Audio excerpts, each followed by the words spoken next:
Hello, friends. Welcome back. Tattooed Biker here with you. And tonight we embark on a spine chilling journey through the mysterious depths of the deep woods and cryptid realms. I'm thrilled to present to you a special compilation of the creepiest and strangest encounters I've received from you, our incredible viewers. Get ready for a 3-hour marathon presented with no mid-roll ads, and is chock full of unimaginable tales that will leave you wondering what lurks in the shadows. So kick back, grab a blanket, and brace yourselves for a hair-raising experience as we dive into the unknown. As a young child or teen, I had a very strange experience in the woods. I'm not sure if this encounter may have been some kind of entity or perhaps something different. I hope someone can give me more information about what happened to me and my friend. I was about 12 years old at the time, and one of my best friends, let's call him Alex here, must have been 10.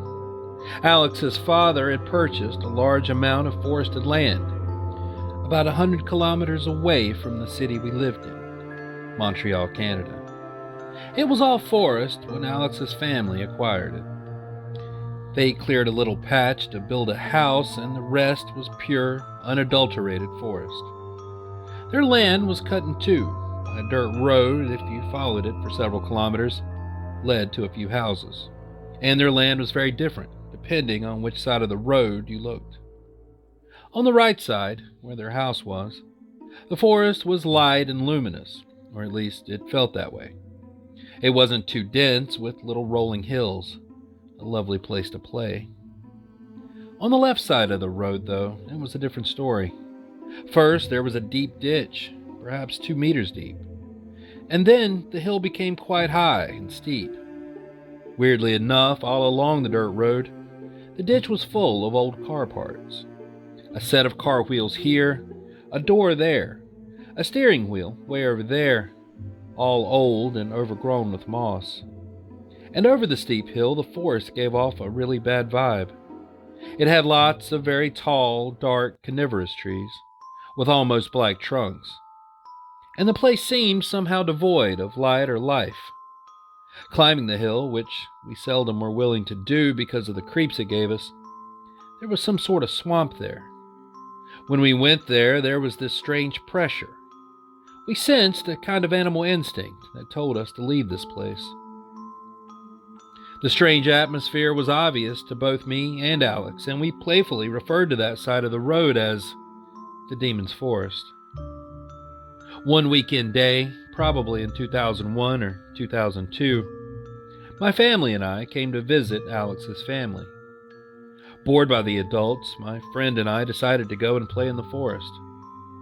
Alex's father told us to watch out. There was an animal that had been rummaging in their trash and causing a nuisance.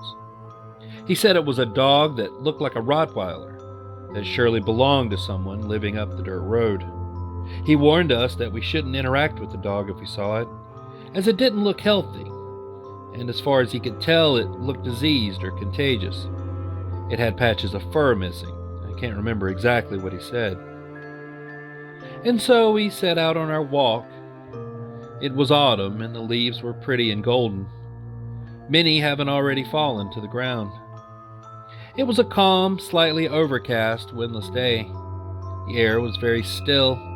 Alex and I decided to walk along the dirt road, with the pleasant section of the forest to our right and the Demon's Forest to our left. We chatted while following the road as it was rising up a slope. As usual, we were slightly creeped out going up the road because of the weird vibes that the forest to the left side were giving off. But we were challenging ourselves to be brave and trying to not really think about how unsettling it felt. A good distance away from their home, when it was already well out of sight, I noticed the first strange thing of the day. Out of the steep hill on the left side of the road, there was a very large, dark pine tree hanging out over the road.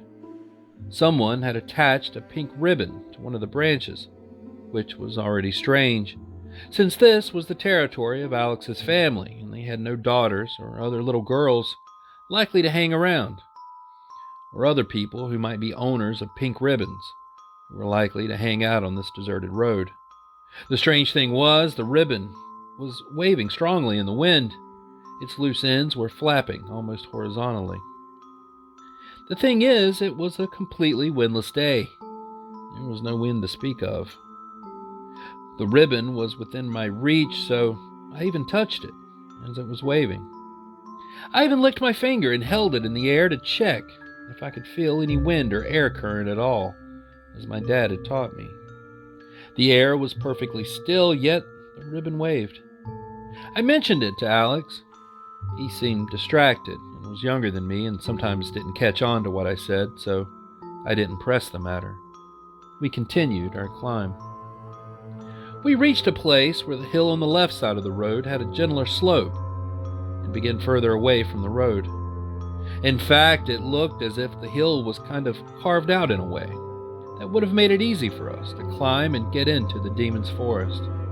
It almost seemed as if the hill was carved in a sloping half circle like a theater, and the road we stood on would have been the stage. It gave us a very clear, treeless view of the hillside, full of golden and red fallen leaves. The trees began at the top of the hill, maybe 9 meters higher. We stopped to admire the view. Canadian autumns are a sight to behold. Alex suddenly got really excited. He thought he heard something in the demon woods up the hill, and he really wanted me to pay attention. He explained that there are wildcats in that forest. They had spotted them with his dad. One of them had reportedly had kittens. Kittens being one of the most exciting things in the world for kids our age, getting us all riled up. But somehow my hackles were up and I couldn't really relax, even thinking about adorable wild kittens. He actually thought he had heard the cat meow in the forest, up the hill close by.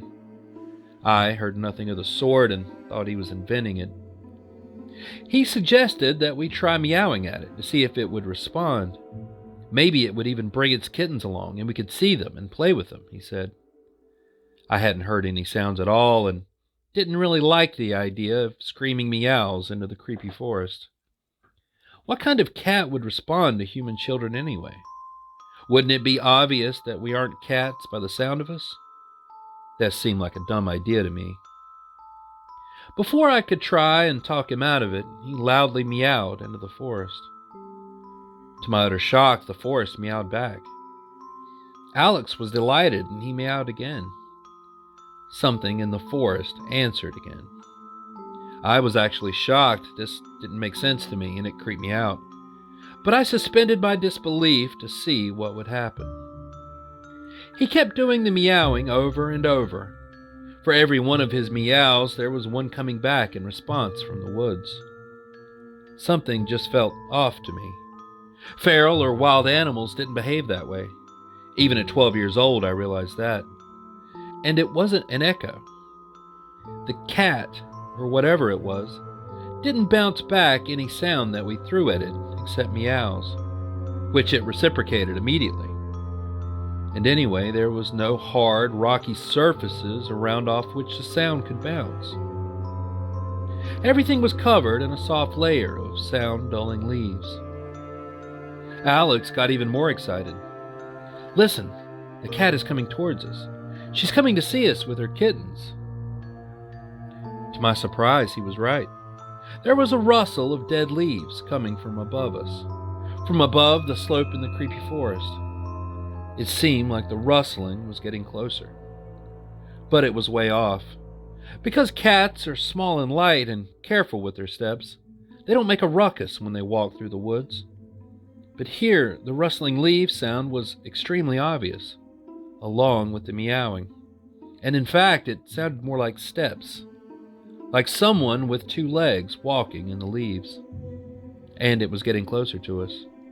My alarm signals were all starting to go off with the wrongness of it all, while my younger friend was oblivious. He was calling it more urgently, noticing that it was coming towards us. Then I realized what seemed so wrong. The sound was coming towards us, but there was nothing to be seen. Right in front of us, we had the gently sloping hill, treeless and clearly visible. Anything coming from the forest should have been plainly exposed to our view. There was nothing. No source for the rustling sound, nothing moving. "Oh, her kittens are joining her. Listen, there are more sounds. They're coming to play with us." He was right. The walking sound seemed to have multiplied and now came from various directions all at once, ever getting closer, with still nothing being visible. Something was way off. I wanted to leave, but Alex was getting mad at me. The kittens were almost here, and he wanted to see them. He insisted. At this point, it was extremely tense, and the fight or flight was activating from the wrongness of it all. We were alone and quite exposed on this theater stage to whatever was getting closer to us, which was, more and more obviously with every moment, decidedly not kittens. I was on the verge of forcing him to run home. And then suddenly I heard a very loud, panting sound right at my feet. During the first millisecond, I got only mildly surprised. We had a huge husky at home. I was used to it panting next to my feet. But then a sense of profound dread dawned on me as I realized, obviously, my dog wasn't here. And it must be another dog. A very big one, by the sound of it, right at my feet. I panicked and looked down, ready to jump away from the dog that somehow got extremely close to me, almost on top of me, without me noticing. Only there's nothing at my feet. But I still hear the sound. Breathing, panting, coming from there. I whirl around, screaming, "Where is it coming from? There's nothing at my feet or anywhere." There's nothing there, yet the sound was clear. As I whirl around in a frenzy, I look up the dirt road we were following. About 100 meters away, at the top of the slope, I see a lone dog standing. It looks somewhat similar to a Rottweiler, but in very, very bad shape. Extremely unkempt, with patches of fur missing, shaggy and dirty, with some skin exposed where the fur was missing. And it's looking at us, too. Obviously, there's no way I could hear it panting at that distance, and the sound of it is right at my feet. At this point, the flight instinct wins. I've never run as fast and desperately as in my whole life. Thank God it was all downhill. Alex kept pace right beside of me, terrified. We made it home in one piece, and we didn't walk in those woods anymore. I came back to Alex's place several times in my life. I never wanted to walk in the woods again, though. We had some amazing parties at his house as teens. I was often there rather drunk and having a great time, but I always had this very stressful sensation when I went out of his house, especially at night. When I slept over there, I had these extremely strange experiences where I woke up and sensed as if something was there and watching me. In my mid-awake state, I even saw something floating once near the ceiling. I had the sensation that it wasn't an immediate threat, though it was just observing. I'm not sure that whatever this was related to what happened on the road. We never discussed what happened that day. And as I research it now, I see that this land is historically Algonquin land, although one source said Mohawk. If anyone can help clarify what happened, I would be very thankful. Wow, that was an incredible account. Thanks, Heather, for sharing that with us. But that's not all. Brace yourselves for the second hair-raising tale. Number 2, submitted by Amber B. My husband and I spent the night way out in the northern woods near a lake once. There's a looped camping trail where you can rent a site out for a few days for a relatively cheap price. Each side is probably separated by 70 to 80 meters, so while you can somewhat see and hear your fellow campers, it's never enough to take away from the ambience. Once we've set up our tent and gotten our belongings in order, we decided to get a fire going and have our usual go-to outdoors dinner of roasted hot dogs. The night was beautiful, and the fire gave off the perfect amount of heat and didn't smoke in our faces at all. And for the most part, our neighbors didn't get too boisterous. By quiet hours, we bedded down and got into our tent to spend some time, enjoying the serenity and peace until I realized for some reason our tent is sweating from the inside. And then it started raining. Hard. We take our valuables to the car immediately and get inside to wait out the weather before disassembling the tent.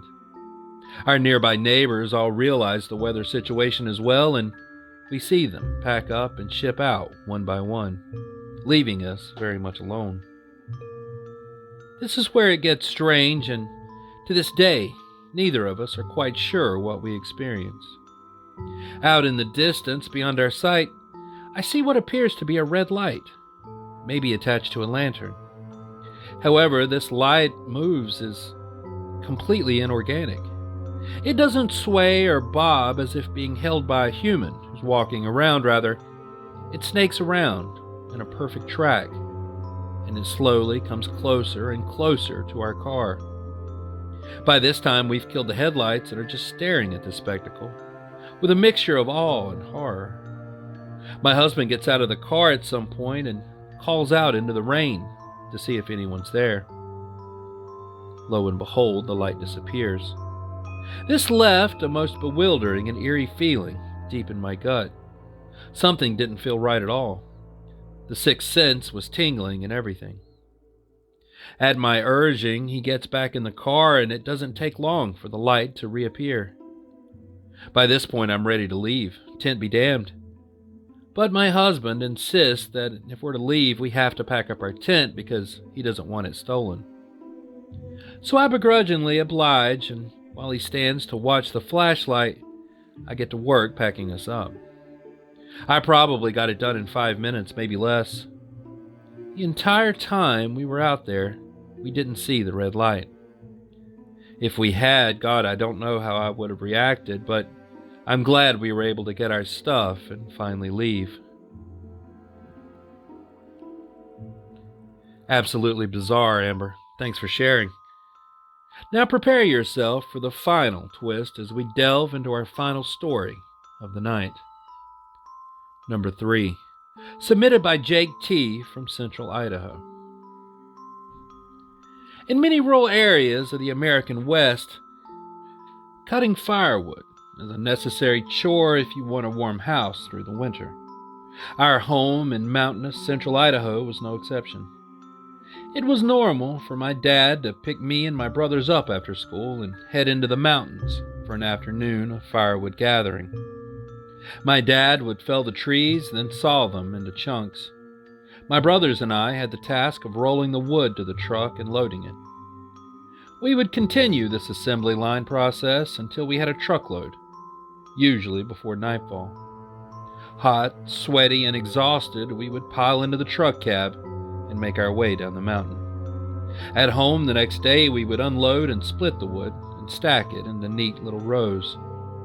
This process was repeated until we had a winter's worth of fuel for our house, our grandma's cabin, and any extra for elderly neighbors. This particular afternoon, we decided to try a different logging road on the other side of the valley. This was well outside our familiar logging area. No real reason for the change, but my dad said he wanted a change of scenery. This logging road hadn't been maintained in some time. Large rocks and fallen branches littered the path. My brothers and I had to walk out in front, pushing rocks and wood out of the way as my dad lurched the truck up the switchbacks. Yard by yard, we slowly made our way up the mountain. That hike was physically brutal as we ascended the mountain and got farther into the trees. This odd feeling started to set in. I wasn't sure if it was the exhaustion from the hike or something more. There was electricity in the air, like the whole mountain was buzzing at a wavelength just below my senses. In some odd way, it felt like the mountain knew we were there, and it wasn't welcome to that fact. I wanted to say something to my brothers, but before I opened my mouth, my younger brother said, "Does anyone else feel like we're not welcome here?" My older brother and I stopped in our tracks and looked back at him. Both of us nodded in agreement. This moment was broken by my dad honking and motioning us to continue clearing the path. Reluctantly, we pushed forward to a small clearing in the woods where we finally stopped the truck. My dad, oblivious to our apprehension, or simply choosing to ignore it, grabbed his saw and went to work. As the wood was felled and loaded, I couldn't shake this feeling enveloping me like a dark shroud. I noticed my brothers were taking occasional glances over their shoulders as we worked. Everyone, but my dad it seemed, was on edge. The sun nestled down into the trees and twilight began to set in. As the light drained from the sky, my anxiety only intensified. It wasn't until my dad told us to load up that a wave of relief flooded over me. I could see the tension in my brothers melt away as well. The truck wasn't fully loaded, an oddity. Getting a half load was a waste, according to my dad. We would sometimes work into the dark just to make sure the truck was full.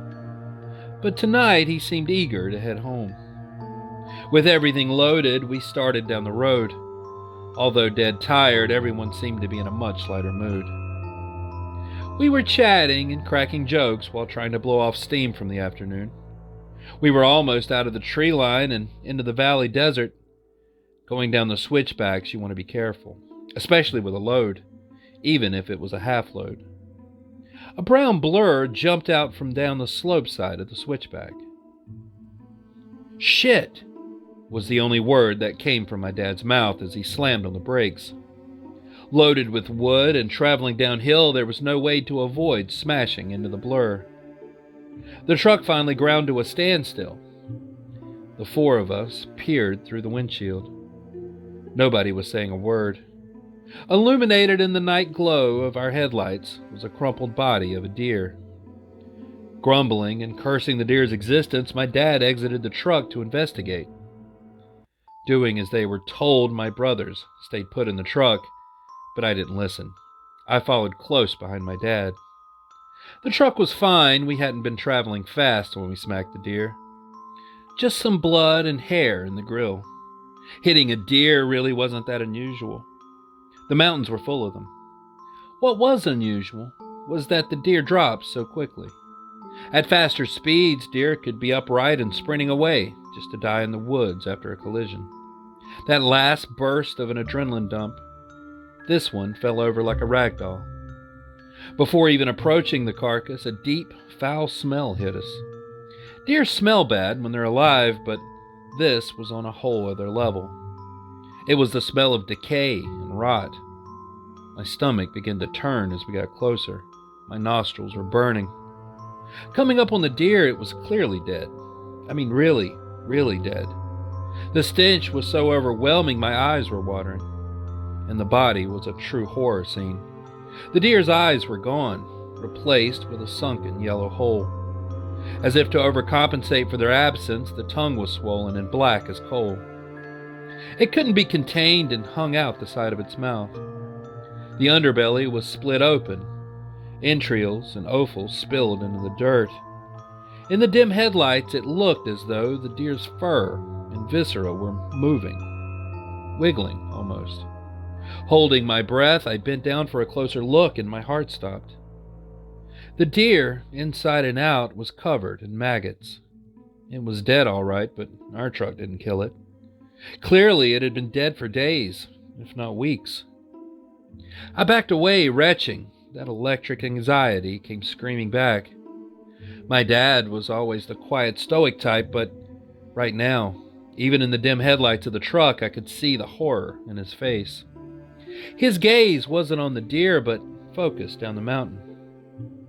Poorly masking the fear in his voice, he told me to firmly walk back to the truck and get inside. I obeyed without objection. As I grabbed the door handle, a loud shriek came out of the trees. Branches were shattering and breaking. Something was headed up the slope at us. I slammed my door closed just as my dad reached the truck. Before his door was shut, he pressed in the accelerator. The truck launched forward, sending us over the deer carcass and racing down the hill. With me and my brothers yelling, it was hard to tell if the shrieking was following us. Our truck popped out of the tree line and into the sagebrush. Once out of the woods, everything quieted down. We were left with only the rumble of the engine and the wind through the half-open windows. Pulling into our property, the truck came to a stop, and we all just sat in silence. No one moved to leave the truck. Everyone started talking at once. We all had questions. What was the screaming? How does a dead deer jump uphill in front of the truck? There was no way the truck killed it. Dad just shook his head and motioned for us to quieten down. That deer was dead when we hit it. It didn't jump out in front of us. It was thrown at us, and we stared at it. He explained that all the way up the mountain he felt uneasy. Not wanting to worry us boys, he kept it to himself.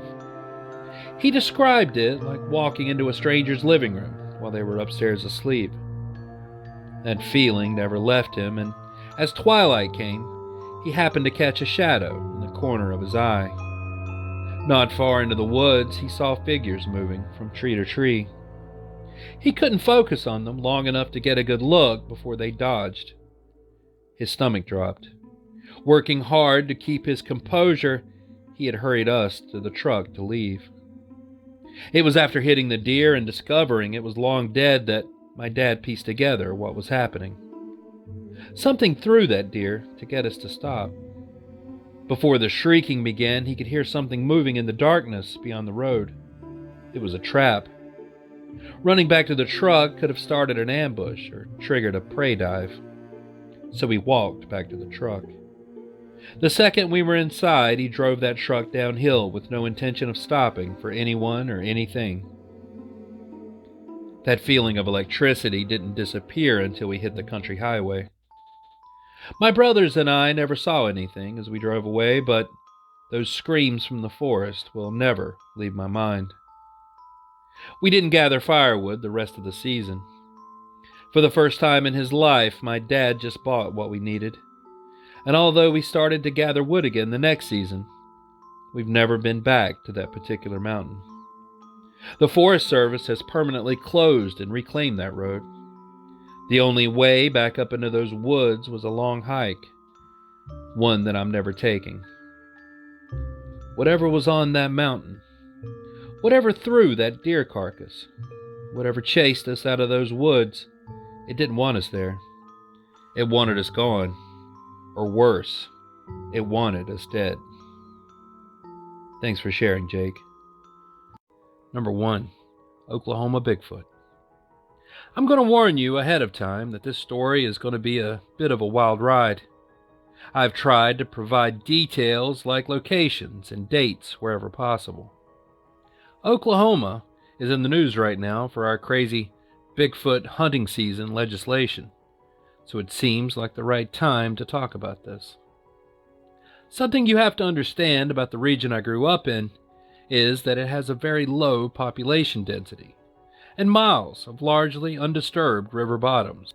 The Bigfoot, or Sasquatch, is something that has been talked about my entire life. I grew up around a large density of Native Americans, and they would talk about the creature like it was fact, not speculation. So admittedly, it's a little hard not to get caught up in the romance of the tale. We're going to start this story with something that comes right before I was born. In 1975, there was a Bigfoot sighting in Noxie, Oklahoma, some 15 to 20 miles away from the county seat of Nowata, where I grew up. It turns out my dad, who wanted to be a professional photographer, and his cousin, who eventually became a photojournalist, ended up getting the Bigfoot hunting bug. It was decided that they were going to try their best to snag some photographic evidence. Over the course of a few weeks in September, they crawled throughout the northwestern region of the county, surrounding the farmstead where the sighting took place. They never really saw anything other than noticing that the landowner who made the sighting was very visibly shaken up by the incident. It turns out that he even accidentally shot his hunting dog one night, thinking the monster had come back. Growing up, I was heavily involved in Boy Scouts. While taking care of my parents over the last few months, I happened upon my old scouting shirt, where you can see the various badges and such I had earned. Scouting got its start in Oklahoma, and was largely brought to the Americas by Frank and Wade Phillips of Phillips Petroleum fame. The very first troop organized was in Pawhuska, Oklahoma, and as such my Troop 29 identification legitimately means we were the 29th chapter given our proximity. I ultimately made the rank of Eagle before dropping out around 1993.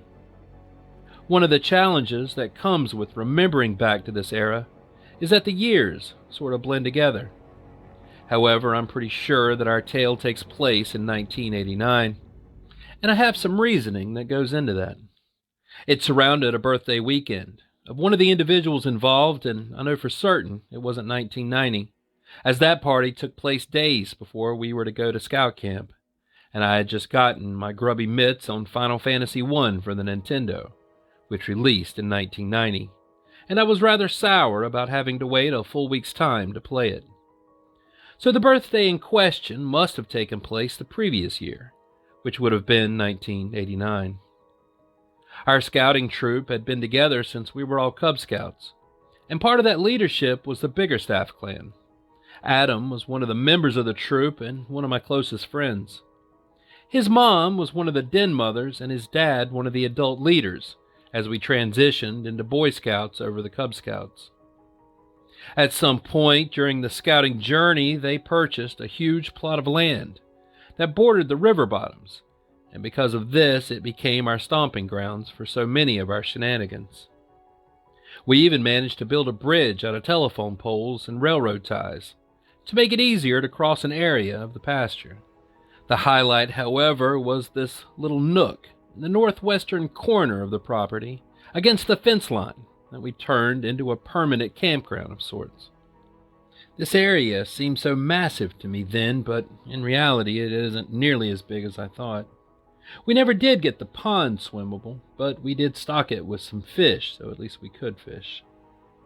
When they first bought the property, it was overgrown with moss, but a few moss carp took care of that. I feel like I've been talking around the story up to this point, so I guess it's time to just dive into it. I remember specifically that this campout happened because it was for Adam's birthday. Since our little group was a bit like the kids from Stranger Things, there was a heavy crossover between those invited to the party and those who were part of the scouting troop. Essentially, the campground was a little clearing right up against the northwestern fence line of the property that bordered the river bottoms. It had a semi-permanent fire ring, and we would set up our tent in the open area just south of it, particularly in an arc around the fire. There was a trail through the tree line which we dug a latrine with a crudely lashed together lean-to, so you could do your business in peace. When it came time to shut down for the night, the adults would always hang a lantern on a dead tree that had a good branch for such things at the entrance to this trail, allowing someone to find their way to the latrine at night if they were really desperate. Although, to my recollection, no one was ever that desperate. On that specific camping trip, I was bunking with a guy named Ryan, that we called Slimer because Ghostbusters was still a big deal at that point. We were staying in an A-frame style tent that's generally referred to as a pup tent. The opening faced the fire ring, and thus the entrance to the trail. Both of us were pretty chill and ended up bunking together because we actually wanted to sleep and not stay up all night just doing nonsense. Some of the campers were known for doing pranks and such, and we were attempting to avoid this. I was not taken to wearing a watch around this time, so I have no clue as what time it was when I was awoken by some sound. I scanned outside the tent to see what it might have been when I noticed someone messing with the lantern at the entrance to the trail. At first, I thought it was one of the adults adjusting it, but as my befuddled state faded, I noticed that this thing was batting the lantern with its hand. Now, this lantern was hung at least 10 feet off the ground and required either standing on something or using a stick to hang it up there. I woke Ryan up to see if he was also seeing what I was seeing, and we sat there for a few minutes whispering, trying to sort out what was happening. I'm guessing our frantic whispering was not as quiet as we thought, because whatever it was bolted and started running towards our tent, or at least at the time we thought it was running towards our tent. At some point, it veered to the west before it hit the fire ring and headed to the fence line, hurdling it in a single fluid motion before heading out into the neighboring pasture and disappearing from our sight. The problem is I can only speculate what it actually was. It was a humanoid figure, and it was dark, but the fact that it was a figure standing between us and a light source is pretty much mean all we're going to see was a silhouette. While our eyes were adjusted to the dark, I can't for certain pick out any specific details about the figure. I certainly thought Sasquatch at the time, given its scale. I've seen a truly countless number of white-tailed deer, and I'm certain it wasn't something like that. As far as I'm aware, there are no bears in this area, nor am I aware of bears being able to hurdle fences like a track star. I remember thinking it was very tall and relatively lanky for the height. My 1980s brain thought that it looked sort of like the outline of Chewbacca. Past that, I don't really trust my memory of specific details.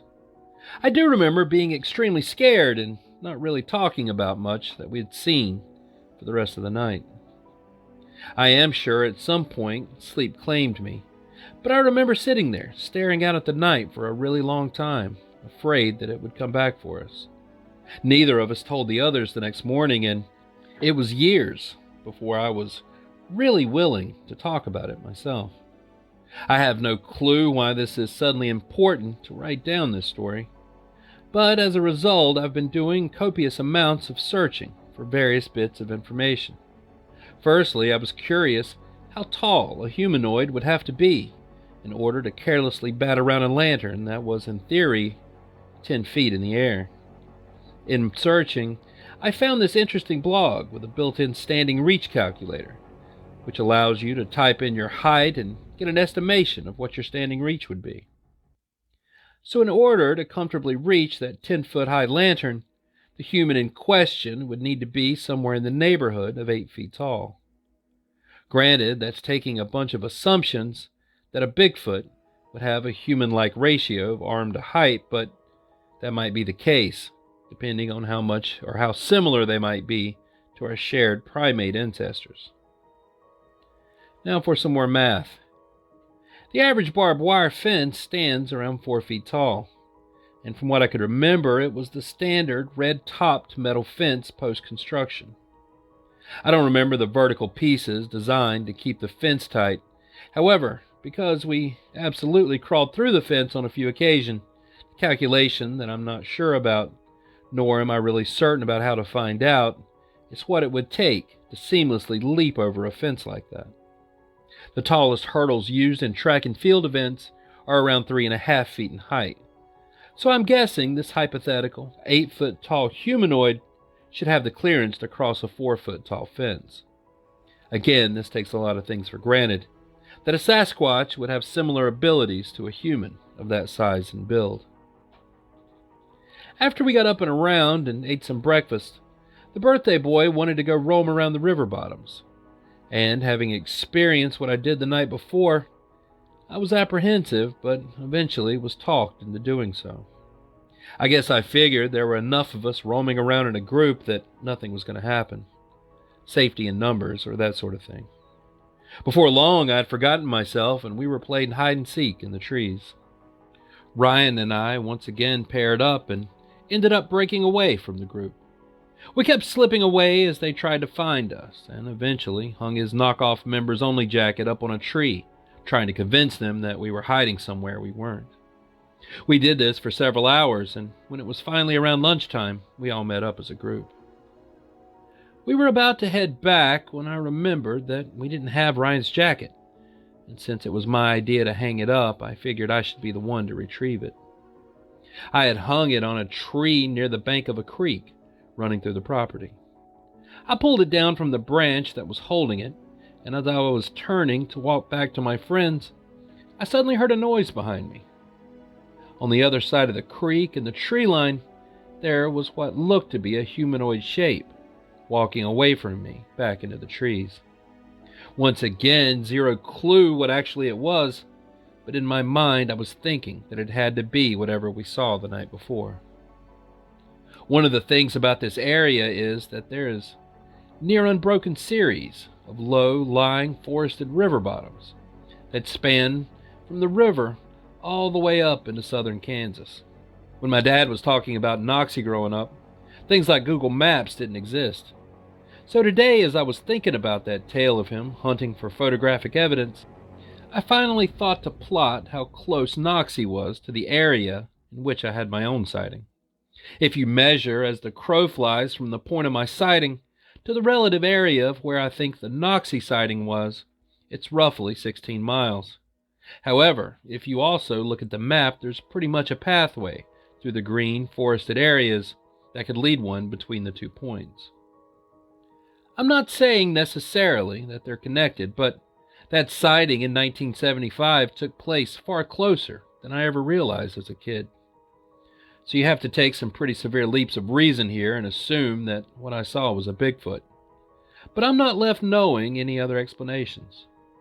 The second day sighting could have literally been anything, but I tend to personally focus on the lantern incident because it's significantly more clear in my memory. I have no clue what the range of something like a Bigfoot might be. If you take an animal like a bear, they have an average range of around 15 to 20 miles, depending on a bunch of variables. What would the active range of something as large as a Sasquatch be in that case? For this next incident, we scan forward several years. I've graduated high school and I'm still living at home and commuting back and forth to junior college in an attempt to get a college degree on the cheap. It was around this time that I discovered the internet and, more importantly, IRC. And through vampire roleplay channels, I met this girl who was attending Pitt State in Pittsburgh, Kansas. As a result, I would occasionally make the roughly 2-hour drive to go see her in person throughout late 1995 and early 1996. I would hop up to US 169 around Cherryvale, Kansas, grab US 400 through Parsons, Kansas, and into Pittsburgh, Kansas. I left my girlfriend's apartment in Pittsburgh around midnight, and I was driving back. I had just made it through Parsons and was crossing a creek. As I was driving along, something crossed the road in front of me that made me slam on my brakes for fear of hitting it. It was large, humanoid, dark, and extremely fast-moving. I remember sitting there for a while, not exactly sure what I'd just seen, before continuing on my drive. I made a stop at some convenience store just down the road to get a drink and calm my nerves a bit. I'm guessing that I rattled the attendant as well because when I got home, I noticed something odd. When I stopped to get a drink and something to munch on, I paid with a $20 bill and should have gotten back a 10 and some ones. What I instead had sitting in my wallet was a $100 bill and some ones, and apparently neither of us noticed this. I wasn't super keen on driving that road at night anymore, and also limited any trips in the daytime. Truthfully, we had a falling out not long after, which is a bummer because I never got back my original hardbound copy of Werewolf of the Apocalypse. Again, I have no clue what crossed the road, but it absolutely looked like a large humanoid leaping across. Out of curiosity, I did the same thing that I did with my original sighting in Noxie, and drew a measurement as the crow flies. That spot on US 400 is way closer than I would have assumed.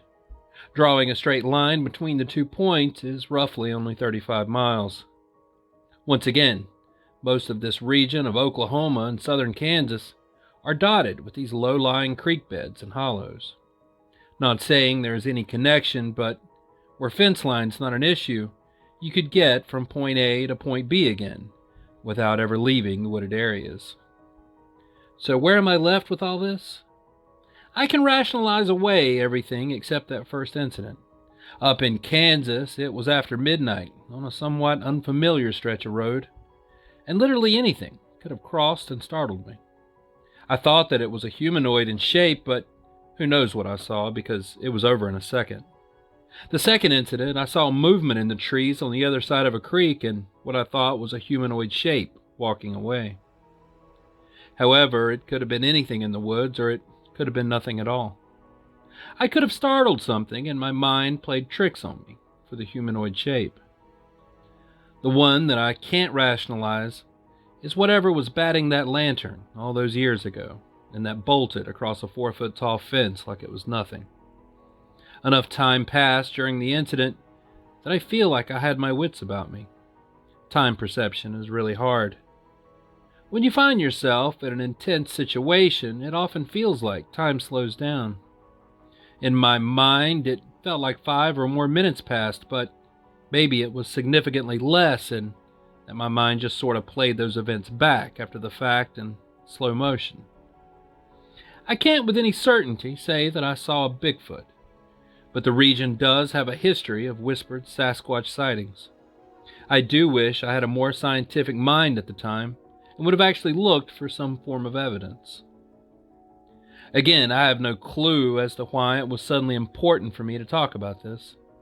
I think the whole Bigfoot hunting season is pure nonsense, and mostly bait for the press to talk about it. That said, this region does have a history of sightings, or at least supposed ones. I saw something that I can't reason away, and I largely think of this as my Bigfoot story. But the truth is, I have no idea what exactly it was that I saw. People get real weird around me when I've opened up about this. Number 2, Washington State. For several years, I lived in a rented house along Haxton Way on the Lummi Reservation outside of Bellingham, Washington. Haxton Way runs east to west and ends near Lummi Point, close to the Lummi Island Ferry. My house was located a few feet off the road on the south side. Behind my house was about 100 yards of heavy, dense woods, and beyond that, Lummi Bay. My first Bigfoot experience took place on Tuesday, September 23, 2009. It was approximately 3:30 to 4 a.m., and I was scheduled to take the 5:40 flight out of Bellingham International Airport to SeaTac, en route to a talk I was giving the next day at Fort Lewis College in Durango, Colorado. It was pitch dark outside, a cold, crisp, beautiful, and almost cloudless morning. I was carrying my travel bags out to my truck when I heard it. A loud, piercing cry that was so loud and clear, it literally shattered the dark stillness of that early morning. It came from the woods right behind my house. I estimated not much further than 50 yards away. The vocalization itself was one long, flowing sound that lasted perhaps 5 seconds, paused for perhaps another 2 or 3 seconds before repeating itself identically for a second time. The cry also served to wake up every dog, seemingly within a 1-mile radius, who collectively filled the morning air with their own barks and howls. What has a few seconds earlier been complete silence suddenly turned into loud chaos. I immediately turned off my porch lights and for perhaps the next 15 minutes just sat in the darkness, hoping to hear the cry again. But whatever creature made the sound remained quiet. After about 10 minutes, the last of the dogs had quietened down and all was again silent. The first thought that came to my mind upon hearing that scream was, that was a primate. The second thing that came to my mind was Bigfoot. It could be nothing else. The sound that I heard that morning could best be described as a long, drawn-out howling cry. It was completely and totally unique compared to any local animal or bird sound that I've ever heard. In time, I thought of every other possible creature that it could have been, and immediately ruled out each. The nearest animal vocalization that I can compare it to, and indeed it is a very close comparison, is that of the cries made by howler monkeys in the jungles of South America. Less than 1 week later, Bigfoot paid me a second visit. On the following Saturday, September 27th, I had gone pheasant hunting at nearby Lake Terrell. It had been a good day, and I returned home with 2 nice roosters. To the right of the driveway in front of my house is a small clearing where the septic tank was buried. There, at the edge of the wood and only 20 feet from Haxton Road, I had a pine log set up where I could routinely clean my birds. I would then throw the remains, guts and feathers, into the woods where the raccoons and possums could carry them off. Upon returning from my hunt around noon, I went to the clearing to clean my birds. Had just finished the first when suddenly all hell broke loose in the woods less than 20 feet in front of me. The focal point of this chaos was a rather large tree that began to swing violently from side to side. In terms of size, I would estimate that trunk of this tree was perhaps 10 inches in diameter, and something was shaking it back and forth as though it was a sapling. Branches and leaves began falling to the ground from this tree, and other smaller ones around it that were being pounded. Whatever had been shaking the tree stopped for a few moments, and I could hear the loud cracking of wood, as if someone was breaking branches over their knee or beating the ground with them. I jumped to my feet, knife in hand, not knowing what would come next and fully expecting that something was about to explode out of the brush and attack me. Although all of this disruption was taking place less than 20 feet in front of me, I could see nothing due to the density of the brush. Robin, my Labrador retriever, who had been lying on the ground next to me, chewing on a pheasant wing, also leapt to his feet. Although he never growled or made any sound, he stared intently into the woods and cautiously began to back up towards the house. For a few seconds, things quietened down. Then suddenly, the large tree began to once again be shaken violently from side to side. More limbs and leaves fell to the ground, and all of this accompanied by a sound of more breaking wood and brush. Deciding that discretion was the better part of valor and that my small skinning knife was certainly no match for whatever creature was in front of me, I gathered up my partially cleaned birds and began a hasty retreat to the house. Robin was already on the porch waiting for me to open the door. Interestingly, the animal itself made no sound, no vocalization of any kind. I have no doubt that this second incident was also a Bigfoot encounter. Again, I would be at a loss to offer a better alternative theory. This was not a simple matter of surprising some large animal, like a deer or a bear.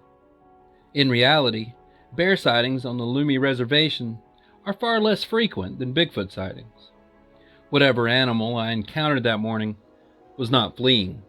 Although its actions were benevolent, there was a clear intent to scare me off or assert dominance. In both cases, it worked. Prior to the encounters I've just described, I've never given much thought to Bigfoot or Sasquatch. I have since come to find that my house was located in an area well known for Bigfoot sightings. The Lumi and other Coast Salish people don't question its existence. Many of my students, for example, have had Bigfoot encounters. Almost everyone knows someone who has seen a Bigfoot. In recent years, it seems like the general public has become obsessed with Bigfoot, especially in regard to proving or disproving its existence. Almost every television network seems to have a series dedicated to finding Bigfoot. The Sci-Fi Channel continues to release movie after movie based on the theme of a man-eating Bigfoot that terrorized teams of scientists or a camp full of teenagers, both well-deserving targets. Most recently, a hunter from Texas claims to have killed a Bigfoot. My own opinion? I personally believe that Bigfoot is real. I believe it to be a spiritual being, an entity that has powers beyond our imagination, including the power to shapeshift, to change forms. It's for this reason we'll never be able to scientifically prove their existence. I think this is a good thing. I think that there are things that we don't need to know, mysteries that should forever remain mysteries. Number 1. Submitted by Mitch P. in the Ozarks. So before I say anything, this is not a creepypasta or a fake story or anything like that. It's a real experience I had, but that's up for you to decide if you believe me. Think I'm crazy or whatever, but this isn't an attempt to make a creepypasta or scary story. I'm no writer, I'm a geography major in college. Perhaps a hallucination or creation of my mind at the time, but it felt very real to me. I've never had any mental illness other than the depression and anxiety that are now medicated, but never anything more serious. At the time this happened, I hadn't done any drugs, other than a few beers after the incident to relax and get some sleep. This was back in 2017. I was turning 18 at the time. I'm nearly 24 now. I haven't told anyone in my personal life because of, well, two reasons. One, they'd either think I'm A, crazy, or more likely B, making it up. And I have a reputation for not being a liar. I hate being called a liar and have went out of my way in life to be as honest as I can, if not sometimes too honest. Because I just hate being called a liar, even if I am actually lying in this case by neglecting to tell it, or when someone asks me if I've ever had any supernatural experiences. I just say no, but I have. I just don't want people to think I'm crazy. But it's been years since this happened, and I just had to tell someone. So here I am. Also, for what it's worth, I'm not religious.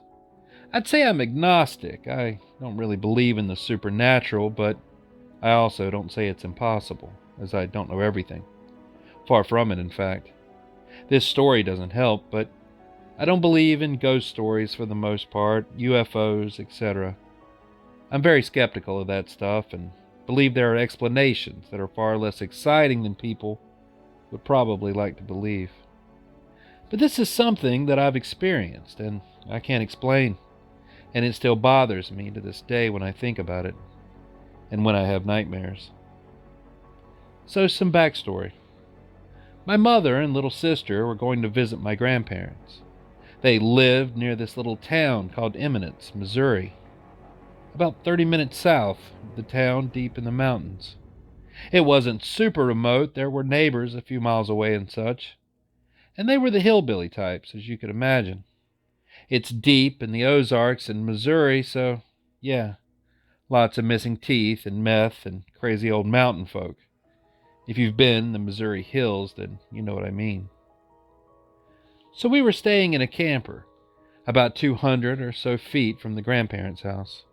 My mom, sister, and I. One day, a few hours before dark, I decided to get on the four-wheeler and go into the woods. I had toyed around in the woods a little bit, and I wanted to get deep in there on the four-wheeler and have some fun. So I topped the four-wheeler off with gas and asked my grandparents where the trail was. There was a trail that you could take to ride horses down, four-wheelers, etc. And it was a one-way road with no turnoffs to get lost. So that's where they told me to go. And I drove off. I rode for about 40 minutes in one direction until I was nearly half out of gas. And about this time I was searching for a place to turn around and head back. It was a narrow and small trail, so I had to wait till there was a small clearing to do a U-turn. And here's where things start to get weird. I remember as I was riding, the trees blowing in the wind, the bird songs, the animal noises, the woodpeckers, all the wonderful noises of nature I love so much from the woods. Suddenly they all stopped. It went dead silent, and I mean dead silent. I remember goosebumps going all over my body just from the lack of noise alone, knowing there were animals all around, but everything just went suddenly silent. It felt like I was in a noise vacuum or something. Everything felt different, sounded different, or more accurately, sounded like nothing at all. The only noise was the sound of the four-wheeler. As I was riding down the mountain, I saw a huge deer, or antlered deer-like animal. And I mean it was massive, standing in the pathway I was driving on, about 50 feet in front of me. It wasn't there 1 second, and then it was. It wasn't moving, it was just staring at me. It had dark black eyes, like I was staring into nothingness. Intense darkness that stood out from the color of the forest very clearly. I still see this animal in my dreams, staring at me. I have nightmares every now and then about this thing. The antlers were nearly the size of its body itself. And the antlers also looked like tree roots or something. I'm not too familiar with deer, I've never hunted or anything. But the antlers just didn't look like anything I've ever seen on a deer or any animal that has antlers. They were too large and too spindly. Something about it just looked terribly off, and I could feel my heart jump up into my throat. I stopped the four-wheeler instantly and just stared at it. I was terrified, but also couldn't help but stare back while it stared at me. I remember the wind started blowing and rustling the trees, and it sounded like the trees were speaking to me in some kind of unknown language. Or maybe I was just hearing things and scared out of my mind. I remember getting the feeling I was being told to leave and never return. That's all I could make out, but again, I never heard those words spoken. It was just a feeling. I can't explain it very well. I may not have understood the language, but the message was clear.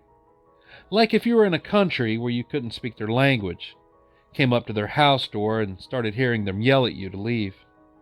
You may not understand the language, but you know what they're telling you. And that's how this felt. But in a language of wind, trees, and nature. Jesus, just saying it, I sound insane. So I did. I left. I hightailed it. I mean bolted. I got moving and turned the four-wheeler around, nearly toppling it off the trail and falling down some 15-foot drop near the edge, since I hadn't found a good U-turn clearing yet and wasn't about to keep driving towards the deer or whatever it was. It was a right turn, but I made it and floored it as fast as the four-wheeler would go. It was still dead silent. I've never heard silence like that. My father is a sound engineer, and he has a home studio, and those studios have dead boxes or whatever that you can sing in that have no noise from the soundproofing, and that's the closest I can explain to the silence. It was that quiet. In the woods, where it was alive with noise not too long ago. I floored the four-wheeler as I got back up the mountain, around the bends, and tried to get out of there as fast as I could, not worrying about the danger I was putting myself in driving so fast near some of the sketchy parts of the trail I was on. I got to a flat, straight path around this time. I was about halfway back to the entrance, I would estimate, and I started to see animals. Deer, birds. I saw a black bear, too. The only one I've ever seen in my life. All sitting or standing near the trail. Not like right next to it, but about 15 or 20 feet back in the woods among the trees. And they were all just staring at me. All these wild animals, including the birds in the trees, all silent, not moving and just staring at me. Only their heads moving, following me with their eyes, while I left as fast as I could. Not making a sound, these animals. There wasn't even wind. The birds that were up in the trees were looking at me, all watching me silently. I'll never forget the feeling of their eyes burning in my back after I passed them all. It's the scariest feeling I've ever felt to this day. I kept going as fast as I could. The sun was getting close to setting, but it was still plenty light out, thankfully. About an hour from setting, I'd say, but I just kept going. I remember going past areas I hadn't recognized at all. It felt like I was on a new trail or I'd taken a wrong turn, but I knew that was impossible because this trail had no turnoffs. It was just a single road trail, a one-way or whatever. But the surroundings were 100% not the same as on my way back in. I started to freak out, reminded myself that it was impossible since it was a one-way trail, and just kept going. I remember passing a huge tree that had moss all over it. This massive tree like something out of a fantasy movie. A tree I would have 100% noticed on the way in when I was originally coming down the trail. But now here it was. Terrain and trees with moss I'd never seen or noticed before. I also didn't see my four-wheeler tracks that would have been there, but for some reason were blown over, no longer present. I can remember the fear that I was on the wrong trail now somehow, but I knew being a one-way that was impossible. So I just kept going. And I surely wasn't about to turn around to see if I'd missed a turn somehow.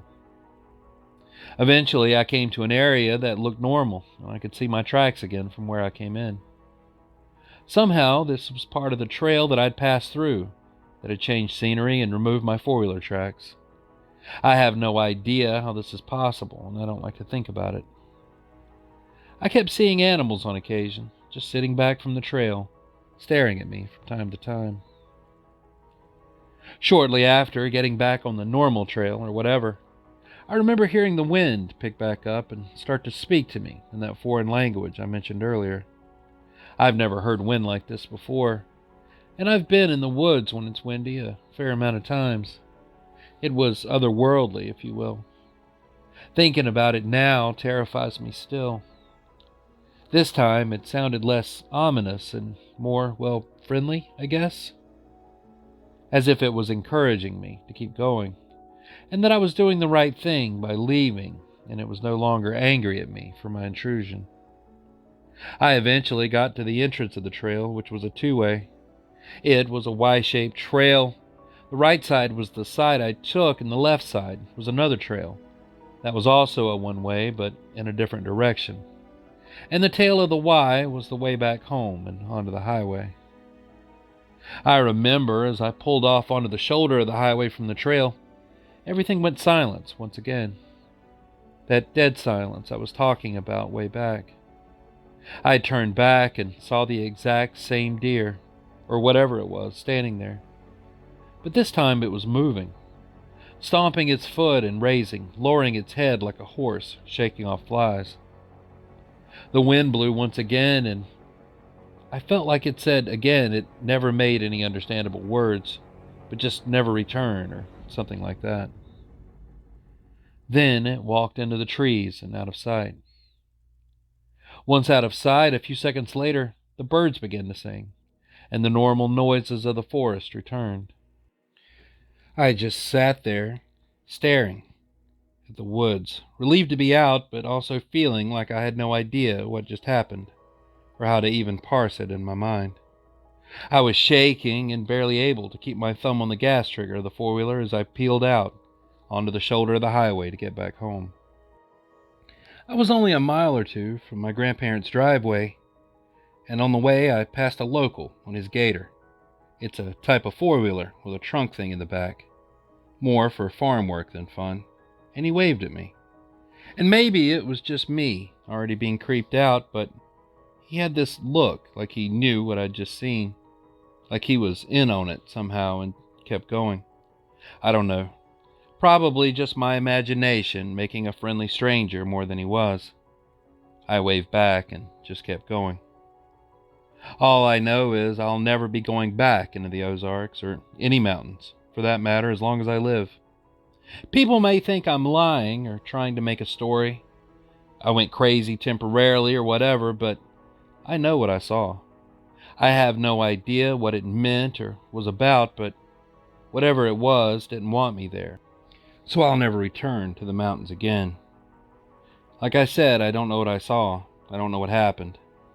I'm open to the idea that I had some kind of hallucination, as that makes far more sense than what I saw being real. But I just don't feel that was what happened. And then again, how would I really know? It drives me insane trying to figure all this out. I guess I never will. Just chalk this up to another weird story of being out in the woods that people hear. But I'll tell you one thing. I definitely will take weird stories people say they've heard or seen in the woods a little more seriously from now on. All I can say is while all this sounds insane looking back on it, I never felt in serious danger. I never felt as if the animals wanted to hurt me, simply scare me off. As if I was somewhere I shouldn't be, and they were doing me a favor by leading me back home to civilization. As if I was just somewhere I shouldn't be, and they knew it, and they were trying to help me out. Even though the deer had dark, black eyes, they didn't feel menacing, just black. Even in my nightmares I have about this creature, it's never aggressive towards me. It almost feels protective of me, but it still scares the wits out of me. Like a guardian angel shepherding me out of the place that I've got no place being. I've had several nightmares that has had nothing to do with the woods or this animal, and then I see the deer in my dream to lead me out. It's very bizarre, and I don't know what the heck is going on with all of this. I am curious if anyone listening to this has had a similar experience in the Ozarks, or in the mountains in general. I just had to get this out there somewhere, so at least nobody knows who I am, so if I am called a liar or schizophrenic, at least it's anonymous. So there's my story, whatever you think of it. I live a normal life in college, doing well. I have an apartment with a buddy. I have a girlfriend and a job. I'm very happy and enjoy life, and most of the time I'm just an average guy like everyone else. But sometimes this pops up in my mind and I remember. Or I have a dream and it all comes back. An experience that I'll never forget, but sometimes I wish I could. That's all. Thank you for reading. If anyone has been in this area and had anything similar to happen, please do tell. It would make me feel better to know that I'm not the only one. I've Googled some things and haven't found anything similar to this experience that I considered credible. Thanks for listening. Number 2, Oregon. Submitted by Josh R. I've had a few unsettling experiences in the woods, but this is unquestionably the strangest one.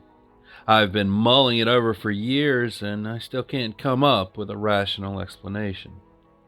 A few details may have been changed to protect my identity, but the story is 100% true. I apologize for how long it is. In 2018, my partner and I drove up to a national forest in Oregon for a day in early summer. The area was somewhat remote, but nothing too isolated. Hiking is huge in the Pacific Northwest, so there are plenty of other people on these trails at any given time, especially during peak season. Because of this, we chose a less popular trail in the hopes of getting some alone time.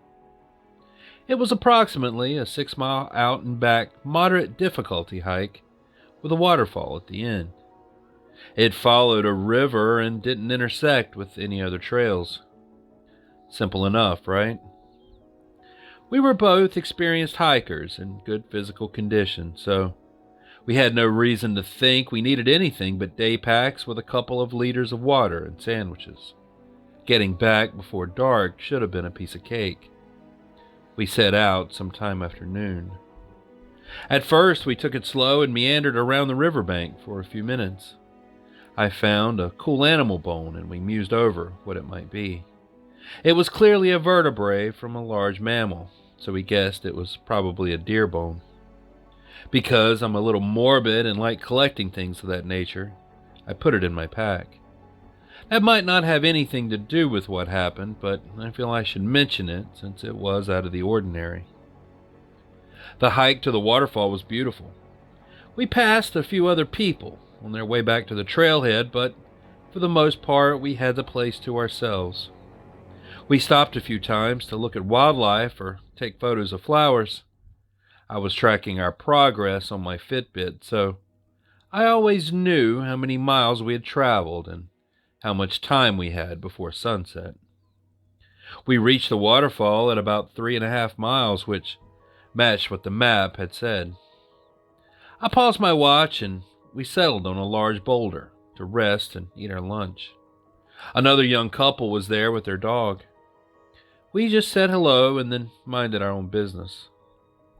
And here's where everything went wrong. As we packed up our stuff and prepared to leave, my partner, Michael, slipped off the boulder and twisted his ankle badly. The other couple heard his surprised scream as he splashed into the water, so they rushed over to help. The three of us hauled him back to dry land and assessed the injury. None of us were doctors, but we thought it was a sprain.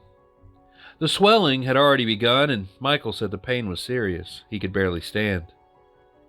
Upon realizing this, the male half of the couple started backing away and seemed anxious to leave. I asked him if he could go get some help, but he didn't respond. Neither did his wife. They both just turned around and started booking it up the trail with the dog trotting along behind them. I called out to them in frustration, but they didn't look back. Needless to say, we didn't have cell service that deep in the woods, so we couldn't contact anyone else. We had to hike back. "It'll be okay," I said to Michael. "It's only 3 miles. You can do this." We shifted our water bottles and our modest amount of gear into my pack so he wouldn't have to carry anything, and made decent progress. I was still tracking the hike on my Fitbit. After about 2 miles, Michael ran out of steam and we rested again.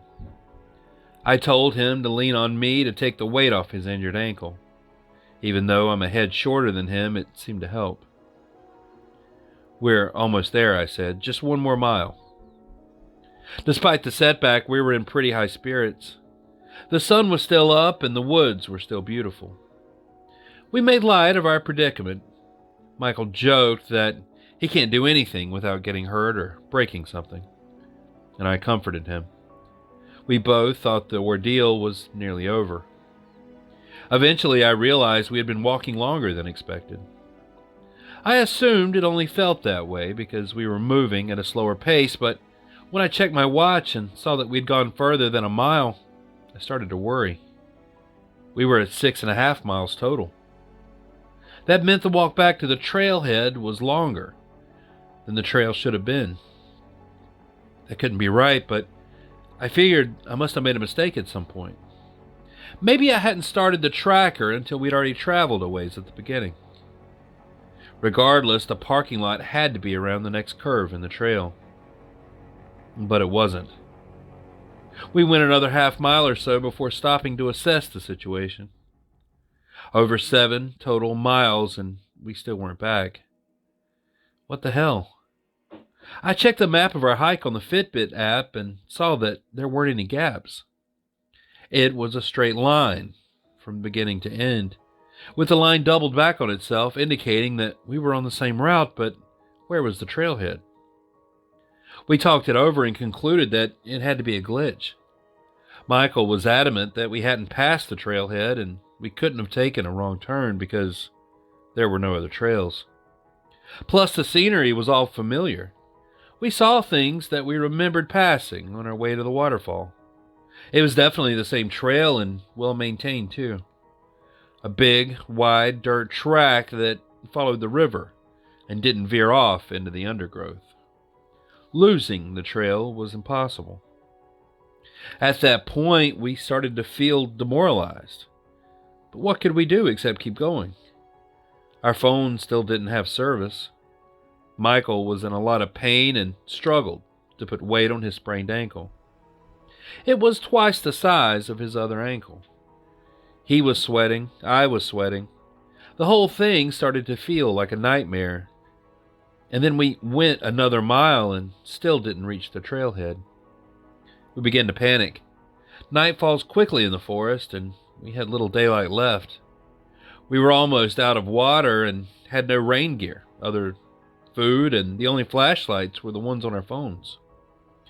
Of course, we cursed ourselves for not bringing more supplies, but we were only supposed to be out there for a few hours.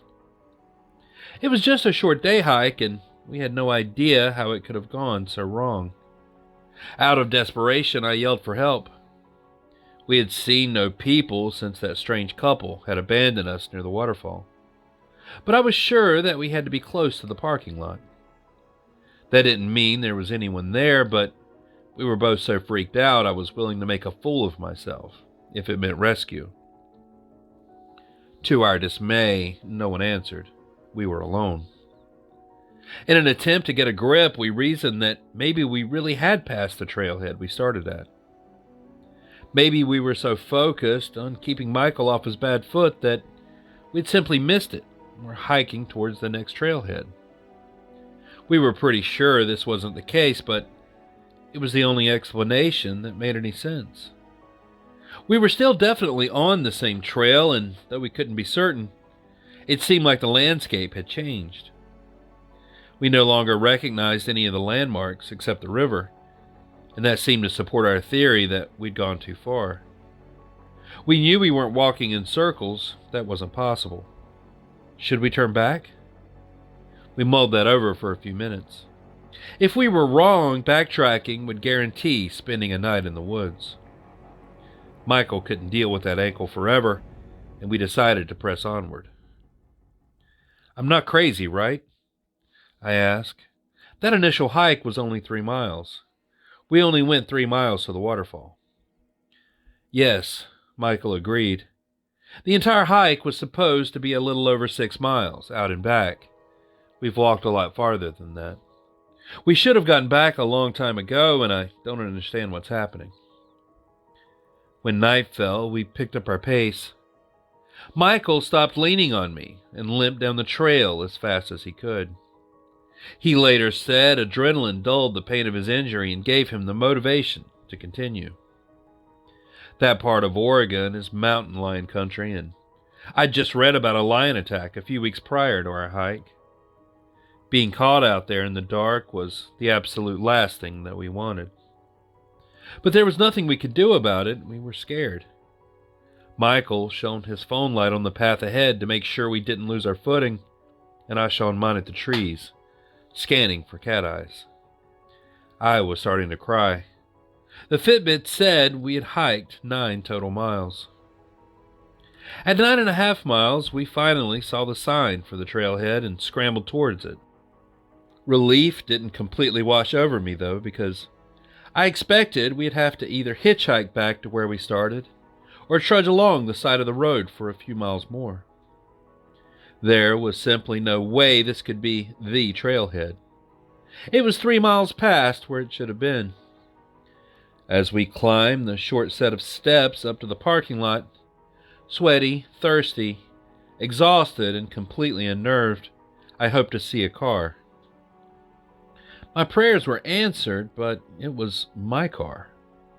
We were at the same trailhead. For a moment, Michael and I stared in shock. Our fear and misery were replaced with sheer confusion, and we just stood there. Then a twig snapped somewhere in the woods behind us and broke the spell. We hurried across the parking lot towards the car, and in those few seconds, I felt an intense feeling of dread.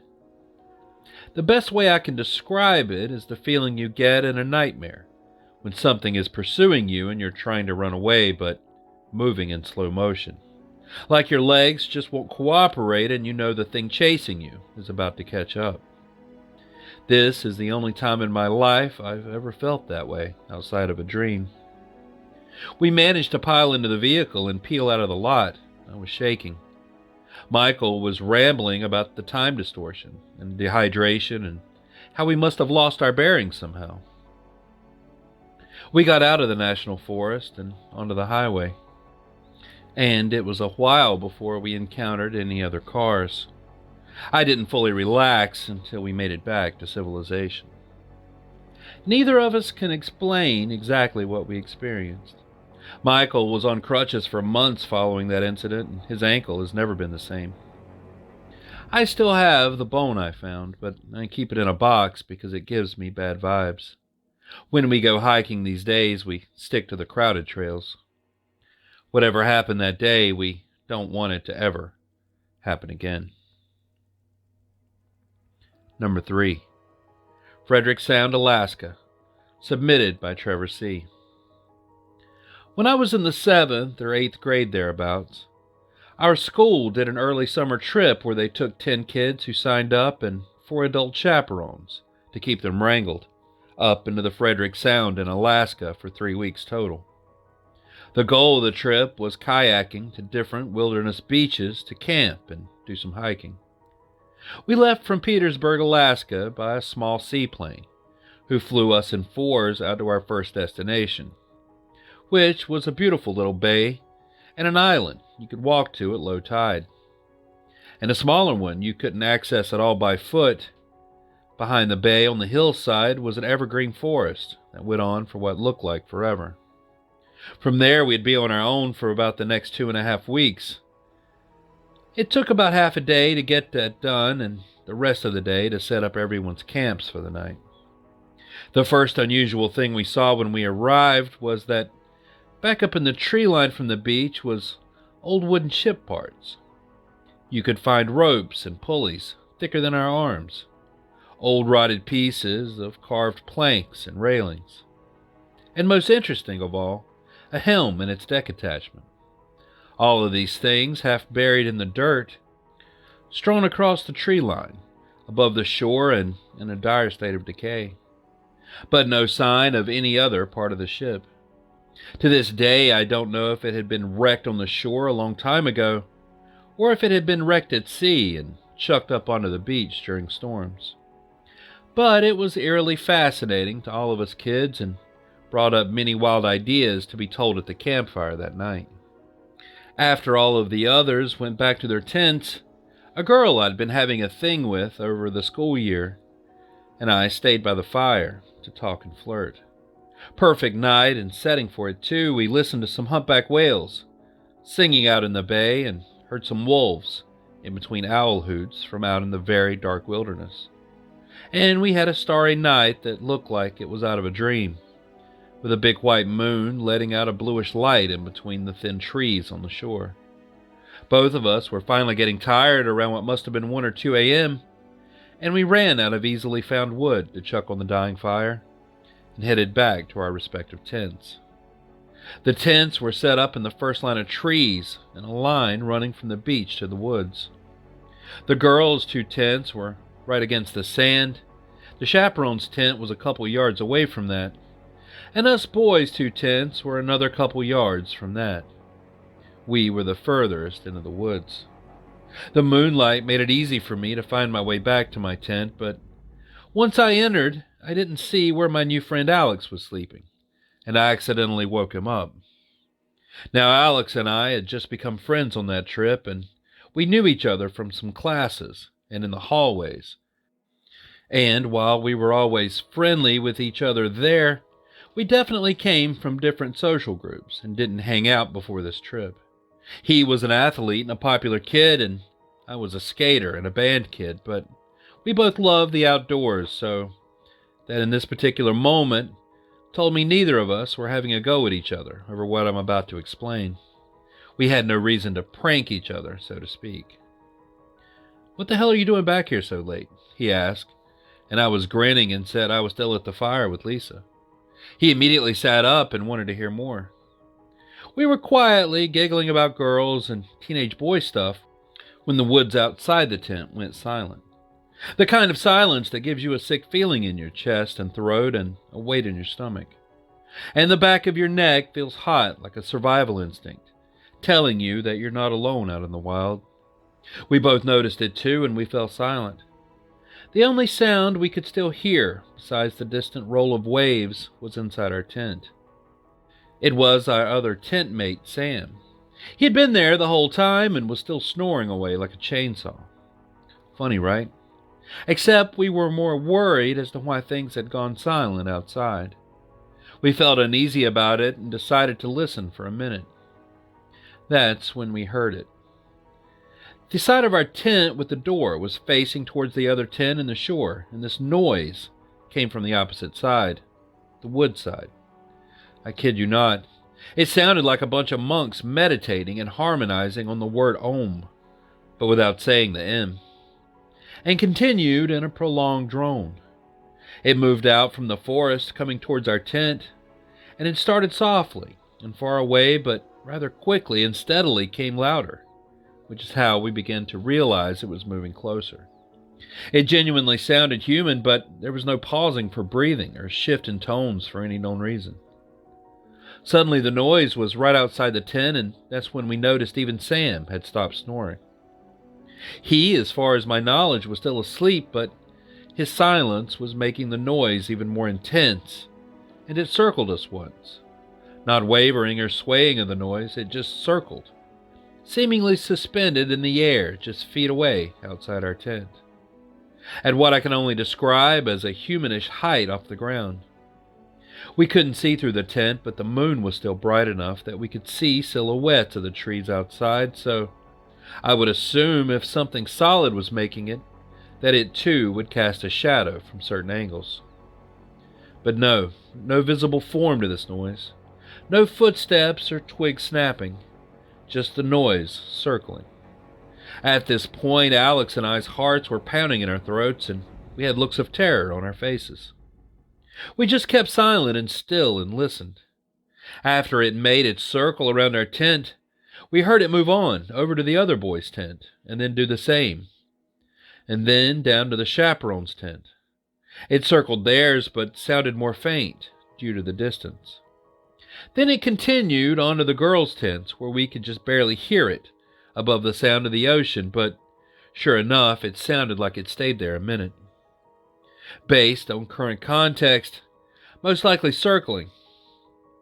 Then, after a few minutes, we heard it slowly return in a straight line from the beach and past us again, back into the forest, where it faded and disappeared. A couple of minutes after the sound stopped, the nighttime forest sounds returned, and even Sam started snoring again. Alex and I quietly said to each other, "Holy crap, did you hear that too?" And then we tried to go back to sleep, but I'm sure neither of us were very successful. The next morning, we went outside and checked all around the campsite and couldn't find any sort of tracks or anything different from the previous night. Nothing. We asked if anyone else in the group had been awake and heard anything weird, and the response was all no's. We didn't go further into it, but Alex and I know that we experienced whatever it was together. After the trip was over, he and I went back to not really hanging out, but definitely when we'd see each other, we'd exchange looks of solidarity, that what happened did really happen, and we both looked at each other differently now because of it. Number 1. Lincolnshire, United Kingdom. I grew up in the small Lincolnshire hamlet of Branston Booths, named in legislation as a nitrate-sensitive area. It had a pub, an old wooden village hall, and a chapel, but no church or shop. What it lacked in amenities, however, it more than made up for in attractions for adventurous children, such as a mysterious island surrounded by a moat, a stretch of woodland with some old but occasionally inhabited caravans in the midst of it, always the operations center for international crimes in our imagination, and a body of reedy water known locally as the Delph. This waterway ran straight from the main crossroad at the booths, via an intersection with the car dike, to the central drain, ultimately feeding the county's main watercourse, the River Witham. The Delph has high, grassy banks on either side, accessed from the crossroads by the car dike's own bank, which runs crossways to meet them and provides a bridge between the car dike and the Delph. The first Delph bank is about 10 meters away from the crossroads access point. One summer's evening in 1985, as the day was slowly turning to night, I was with my band of adventurers at the crossroads. There were 5 of us, aged 12 to 14, chatting idly with the Delph and bank tops and the fields beyond as our backdrop. 3 had their backs to the Delph. I was facing it, and a friend, Daryl, was standing to my right on a slight diagonal, so he was able to turn to me and then to our friends, giving him a broader view than the rest of us. We were on the point of saying our goodbyes when something caught my eye. A head had popped up over the first Delph bank top, and as I turned to register it, my mind was troubled. Was this a rabbit-faced man or a man-faced rabbit? And with that, the head, on a pair of non-rabbit-sized shoulders, shot back down behind the bank. Open-mouthed, I looked at Daryl, who had a similar expression, and we both said in excited unison, "Did you see that?" We tried desperately to explain this to our friends. Daryl found it difficult to articulate, perhaps because of the angle at which he saw it, other than describing this human animal thing popping up and shooting back down again. We searched along the banks to see if it was still there. We found nothing, but, if truth be told, we didn't look very hard. It was a terrifying encounter, but mercifully short. My friends were nonplussed. "You just saw a big hare or rabbit." But Daryl had seen what I had seen, and he just shook his head. Over the years, I've sought to explain this away as a trick of the light, but why would it trick 2 people in the same way? As a larger-than-normal animal, but I have seen enough rabbits and hares to know that they don't pop up in that way, or have human-like shoulders, or as a person playing a prank, doubtful given that this is one of those places where everybody knows everybody else and we would have definitely have heard about it later on. Was the entity perhaps a cousin of the giant rabbits of the mystical island of High Brazil? I've also wondered about whether I'd already seen the Wicker Man and was simply imagining a man with an animal head mask popping into the shot, as they do most memorably in the film. But had Daryl seen that film too, and had he really been having the same thoughts as me? None of these strike me as satisfactory explanations. I definitely saw something strange that night, and it stayed with me ever since. We didn't mention it again within our group, and while I've always looked at those banks, hoping to catch another glimpse, none has been forthcoming. I lost touch with Daryl when I went to university and he moved from Branston Booths, and I hope he hears this account. It is the first time I've written it down and would welcome his and any other reflections on this brief encounter. Number 2. Pennsylvania. I grew up in Delaware County, Pennsylvania, which is right on the border of Pennsylvania and Delaware. There's a state park close by, Brandywine State Park, where the famous battle was fought during the Revolutionary War. A small part of that park is known as Beaver Valley. From satanic cults to a town full of little people, the number of conspiracies surrounding the place can lead you down quite the rabbit hole. Some people used it as a shortcut when Naaman's Road was backed up, but never at night, and never on any of the roads that supposedly harbored evil spirits. Well, one night after getting out of work around 11 o'clock, I was feeling adventurous. So I called my friend Alan to see if he wanted to check the place out with me. He agreed, and within a half hour, I had picked him up, and we were on our way. The park is large, and there are multiple roads leading into and out of it. Navigating it can be a little confusing, and cell phone service stinks, so GPS apps don't always work. Alan said he knew his way around, but I didn't really believe him. It didn't matter since I didn't have anything else to do this late at night. Anyway, so driving through the outskirts of the park was a little creepy. A few people lived back there, but there were no streetlights at all. The only illumination we had was being cast by my car's headlights. The roads rose and fell and curved often, sometimes sharply, so I had to give driving my full attention. Eventually, we found what we were looking for: Devil's Road, Cossart Road. It's called this because of the way that the trees grew along the side of the road, and they curve away from the road as if they're trying to uproot and escape something that's coming from deeper within the forest. I've heard about it plenty of times, but this was the first time actually seeing it. There are rumors of cults practicing satanic rituals here in the woods. Recalling the rumors and seeing the trees, I was starting to feel like I had my fill of weirdness for the night. I was thinking about getting through as fast as I could and getting back out onto one of the larger roads. Then Alan let out a surprised yelp from the passenger seat. He told me that he was looking into the forest beside the car, and he had seen something running along before disappearing into the brush. He didn't know what it was, but he said it could have been a deer or something. I kept driving. I figured we were out about 3/4 of the way through when I rounded another sharp curve and had to slam on my brakes. I had almost hit it right in front of the car. About 10 feet away, shining in the headlights, stood a completely naked man.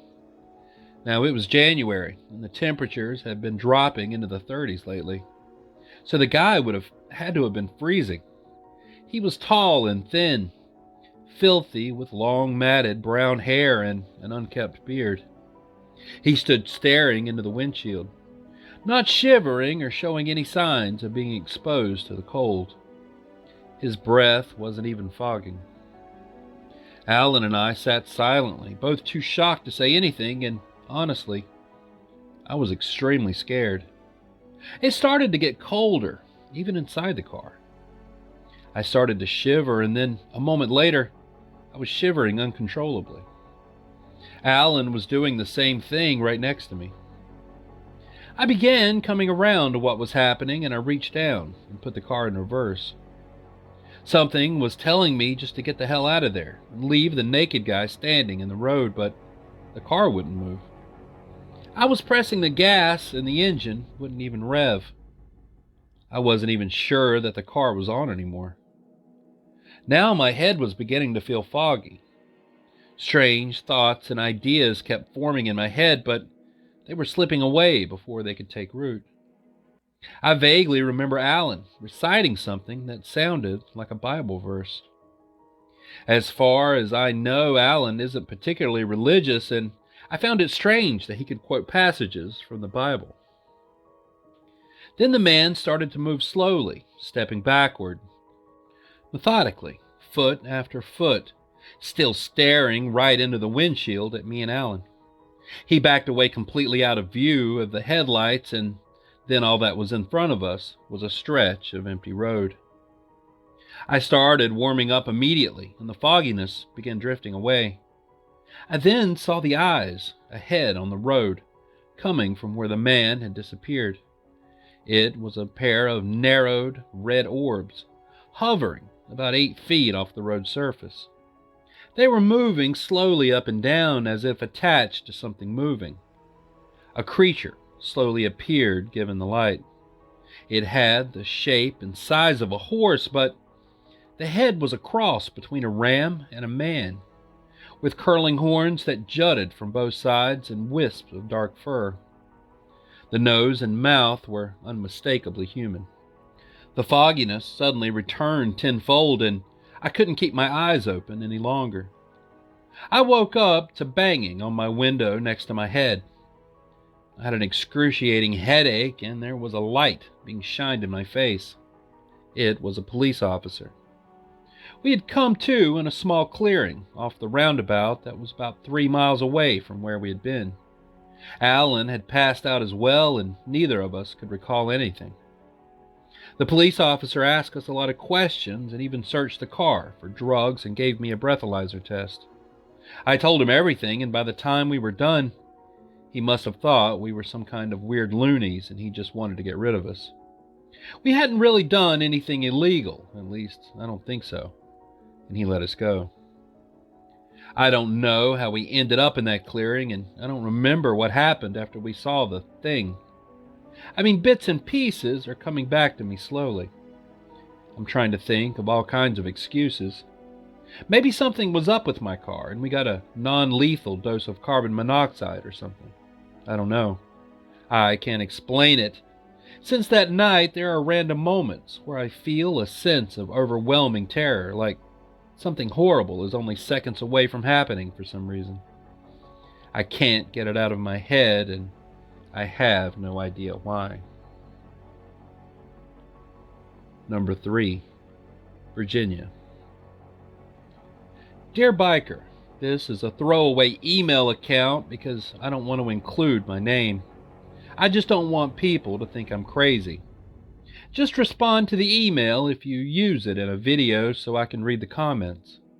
I hope it's okay that I've sent this to other channels, and I'm also going to be posting this wherever I can, and sending it wherever I can to get some kind of help because at this point I think I'm going crazy. This all happened about 3 or 4 years ago when I lived in King and Queen County, Virginia, living in a small neighborhood, if you could even call it that. It was actually just a small cul-de-sac. I'd only lived there for maybe a year, and things were always a little off. From me almost getting kidnapped in my own yard to an old man running at me with a stick after chasing a squirrel near his yard. Things weren't the safest. One night, about 10-11 at night, I needed water and went to the kitchen. Our kitchen was at the back of the house and connected to the back porch that had a really big deck on it. 20+ people and a good quality grill could easily fit on it with no problem. There was one big window above the sink with super thin curtains that was always open because we didn't have AC back then. So I had gotten my bottle of water, and while taking a sip, I kind of felt like something was staring at me. So I closed the fridge door and turned my whole body to look straight at the window, and I saw the thing. It was just staring at me with these sad, dead-looking eyes. The whole thing in general was just so messed up looking, I really don't know how to describe it. I was frozen for a second, but for some reason, I walked exactly 2 steps closer to the window.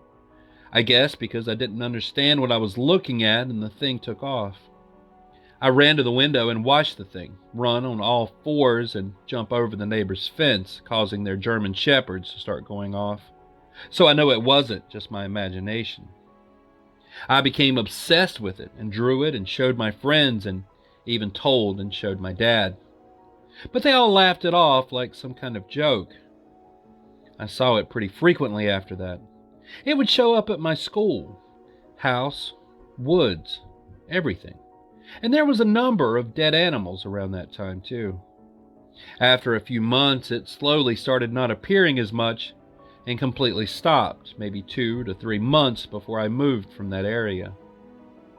I generally forgot about the whole thing until me and my friend were talking about cryptids, and I told him about what I saw.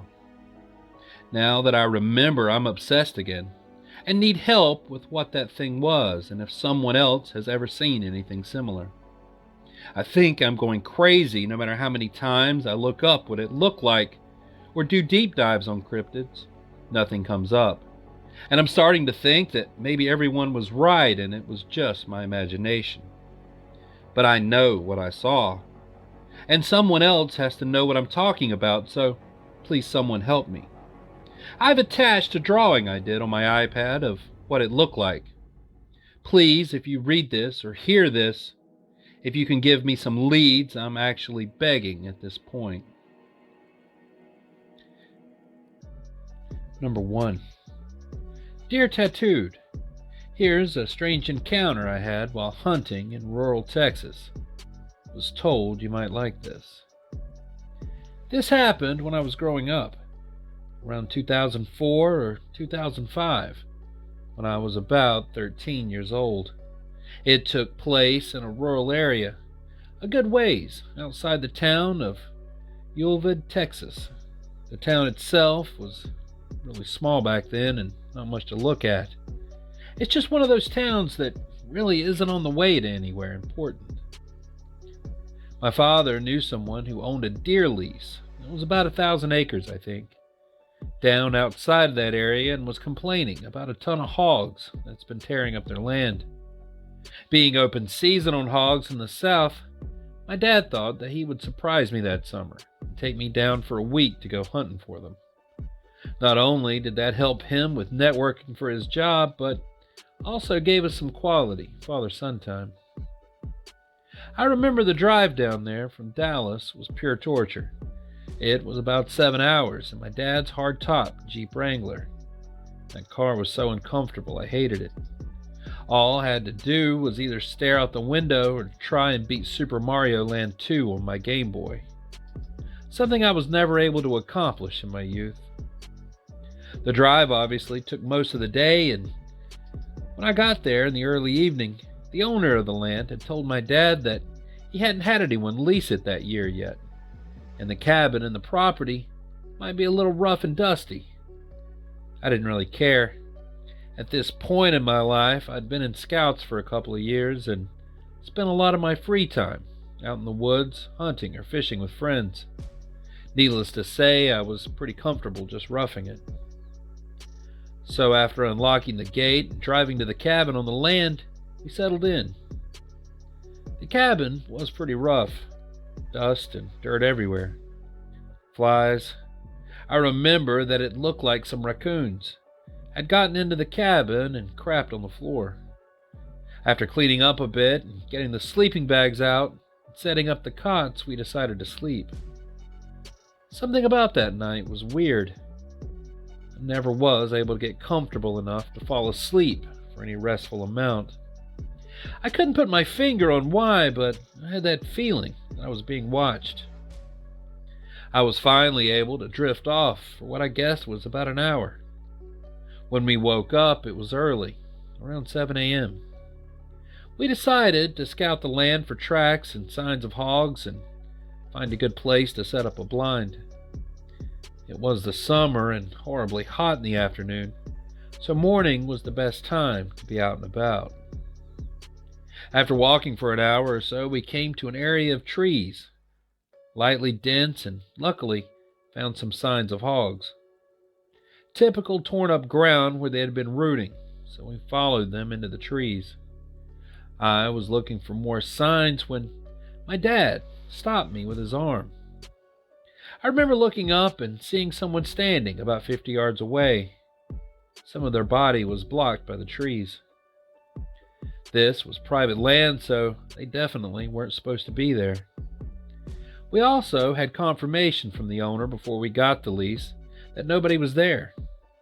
Not to mention, the gate was locked up when we first arrived. The person was wearing some bright-colored red jacket. We slowly walked towards him. My dad called out something like, "Hey, we're hunters. This is private land." The person didn't move at all, stayed dead still. We were about 30 yards away and could see that he was turned away from us and had his hands in his pockets. Weird thing was that the person was in a ski jacket and what looked to be like ski pants. Now this is Texas in the summer, and it was about 98 degrees outside. My dad called out again, but got no reaction. He told me to stay behind him and unsnap the clip to his pistol holster. That's all we had at the time, since we were only scouting the area and our rifles were back at the cabin. We approached the person's right side, and then my dad told me to stay put about 20 yards away. I stayed and crouched down, watched him circle around to the front of the man, all the while talking to him, asking him if he was okay. He finally passed around to the front of the guy, and my dad stood straight up with a confused look on his face. I called out and said, "What's wrong?" And he called back saying, "It's a mannequin." I walked over while my dad stood there staring. And as I got closer, one thing stood out the most. The clothes it was wearing were brand new. No dust, sap, bird droppings, or signs of being outside for more than a day at most. At that moment, I looked at my dad and I could see him get worried. Almost immediately after, I felt that feeling again, like we were being watched, and I could tell that my dad felt it too. I wanted to start crying. I remember feeling suddenly very scared. My dad leaned down and whispered, "We're leaving right now." He grabbed my hand and drew his pistol again. He scanned the area the whole way back while I was trying to hold back panicked tears. We got back as fast as we could. I was so terrified it felt like an eternity, but in reality it was probably only about 45 minutes. After returning, we packed up and beat feet. We drove back home that day and didn't talk much on the way back. I remember right after we left, my dad called his buddy, the guy who owns the land, and he was confused. He said that he would go check it out next week when he was in the area. He also said that he had never had an issue with people because his property was high fenced. Now my dad normally isn't a paranoid person, but me being young and the lease possibly having someone there that we didn't know about, he decided to be cautious and just get us out of there. After we got back home, we talked, and my dad wasn't able to sleep well that night. He had the same feeling, but he didn't want to wake me up because he thought I was sleeping too. Turns out that next week he got a call from his buddy, and he checked the whole property and never found any trace of anyone, no mannequin or anything. That story still makes my hair stand on end. No idea what that was, but the paranoid guy in me thinks it was some kind of trap or something.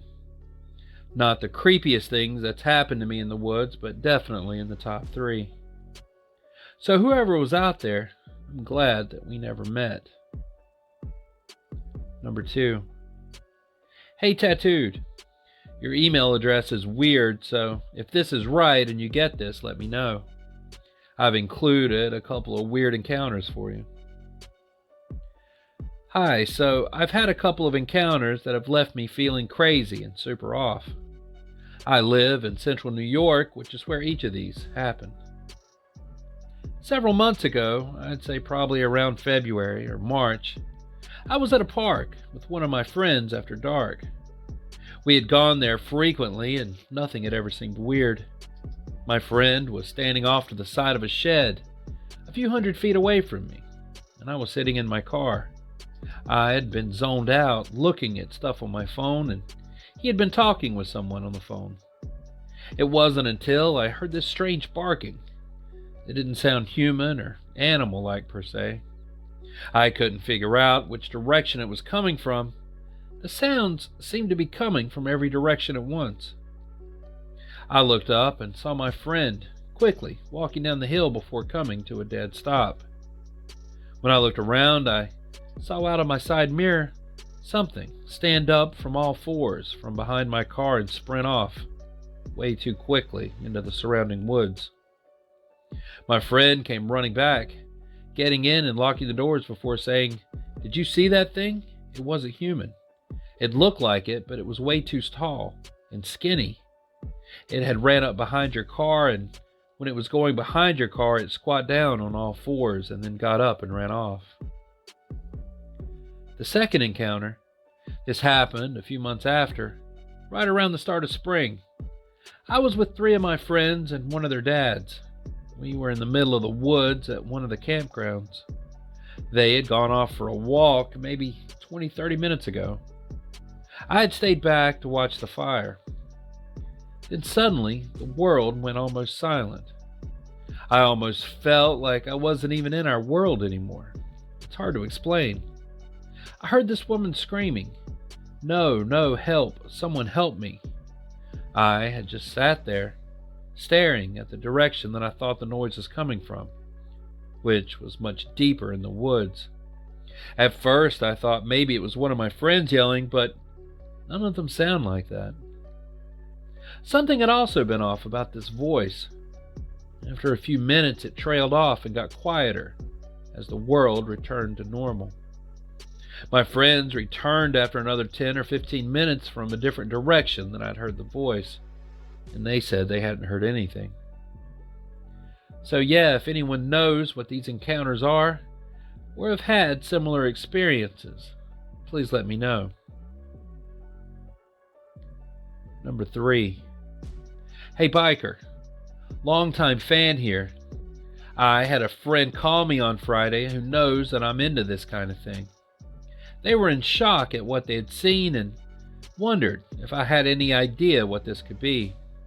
I figured I would share it with you and see if any of your listeners have any ideas. Here's what they shared with me. I was camping at Heart Mountain Hot Springs. At 6:45 a.m., I was leaving my campsite by foot to use the nearest bathroom. The campsite sits above the field, overlooking the road that runs west to the other campsites, a field, creek, and 3 hot springs pools. As I was walking out of my sight, I looked across the field and saw an animal. It was at least 200 feet away. I thought it was a wild horse, but there are no wild horses in the Heart Mountain National Antelope Refuge. This animal's body was facing me, with its head turned slightly to its left. I thought it was a horse because it had a black mane of hair, and its body was brown and shiny. It appeared to be about the size of a yearling at first. I say at first because later I saw a human man in the same location. There's a path there from the west campsites that travel to the parking lot by the way of the east campsites, and I now believe the creature was 7 feet to 8 feet tall. It turns its head slightly, right directly towards me, and then it turned its body left, and walked across the parking lot toward the bridge across the creek, and I lost sight of it in the trees. It was bipedal. It didn't move quickly, walking with its back slightly forward and arms swinging at its sides. I later looked for footprints, but the ground was too hard to find any. I crossed the bridge and walked a little ways up the creek, looking for any evidence like hair, and couldn't locate anything. What do you think? My only thoughts are either a person dressed in some kind of ceremonial gear or animal skin, or an animal with chronic wasting disease, which also seems unlikely given that it was bipedal. Number 4. Dear Biker, this story is unfortunately true. I grew up in the Sierra Nevadas. I wasn't big on camping, but spent a good chunk of my childhood weekends hiking with family and friends. That summer, I was 16, about 10 years ago now. My cousin, C, had come back from her first year of college, and her boyfriend Jay was visiting. Jay wanted to go on a hike with lake views, and C and I knew just the one. It was one of our favorites. The three of us set off on this hike. The trail isn't the easiest to find, but it's really popular with locals because of the view and the general lack of tourists. We saw a couple of other hikers, some with dogs. It's an in and out trail that takes about 2 to 3 hours to the top and 2 to 3 hours back down. There are some smaller trails that branch off. We make it to the top in good time and enjoy our lunches overlooking the lake. After about an hour, we hear a scream off in the distance. Specifically, a mountain lion scream. If you've never heard a mountain lion scream, it's really unnerving. It sounds a bit like a very loud and terrified woman screaming. This isn't good because when a mountain lion screams, it's a part of the mating ritual. That means there are multiple mountain lions, and close. The bear in the Sierras are softies, but the mountain lions will attack you. They'll attack your pets. They've even been known to attack bikers. Jay was really freaked out. C and I were wary, but it wasn't the first time we had heard mountain lions, and we had both seen them before. There was also an incident where, as kids, we had laid out some expensive steak in my backyard in the hopes of luring a mountain lion to take pictures of it. It ended up not working, and my mom was unhappy about the steaks. C and I tell Jay that we need to pack it up and get back down the mountain. About 40 minutes into the hike back, Jay realized that he forgot his phone at the lookout in our rush to leave. We decided that C and Jay would hike back to retrieve his phone, and I would stay there on the trail to warn any potential hikers that there are lions in the area. This is obviously not ideal for any of us, but it seemed like the best choice at the time. I found a nice rock to sit on by the trail and was going through the pictures we took. C and Jay had been gone for around 50 minutes when I heard the scream again. And it's hard to tell, but I think it's closer than before. I start freaking out because being alone isn't good if the lion is nearby. About 20 minutes after that, I hear the scream again, and now that I know that it's closer. Logically, I know that lions don't scream when hunting. They're quiet. If a lion was hunting me, I wouldn't know it. That knowledge didn't make me any less afraid. A couple of minutes later, I hear it again, this time extremely close by. I'm looking around and trying to find the best place for me to stand, back covered, in case of the worst. Suddenly, I see something out of the corner of my eye. Standing about 20 feet down the trail, a couple of feet off of it, is a man, and he's completely naked. He's filthy, he's skinny, and he's just standing there, looking right at me. If you don't know where you're going, it's easy to get lost in the woods around here.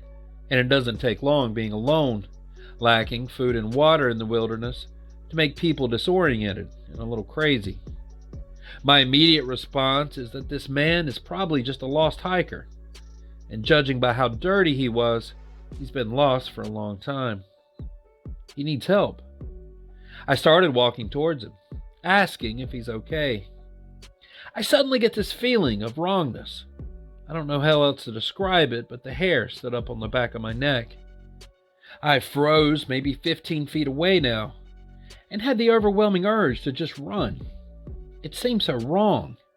He looked wrong in a way that I can't quite articulate. Instead of wanting to help, now I'm scared. I ask again if he's okay.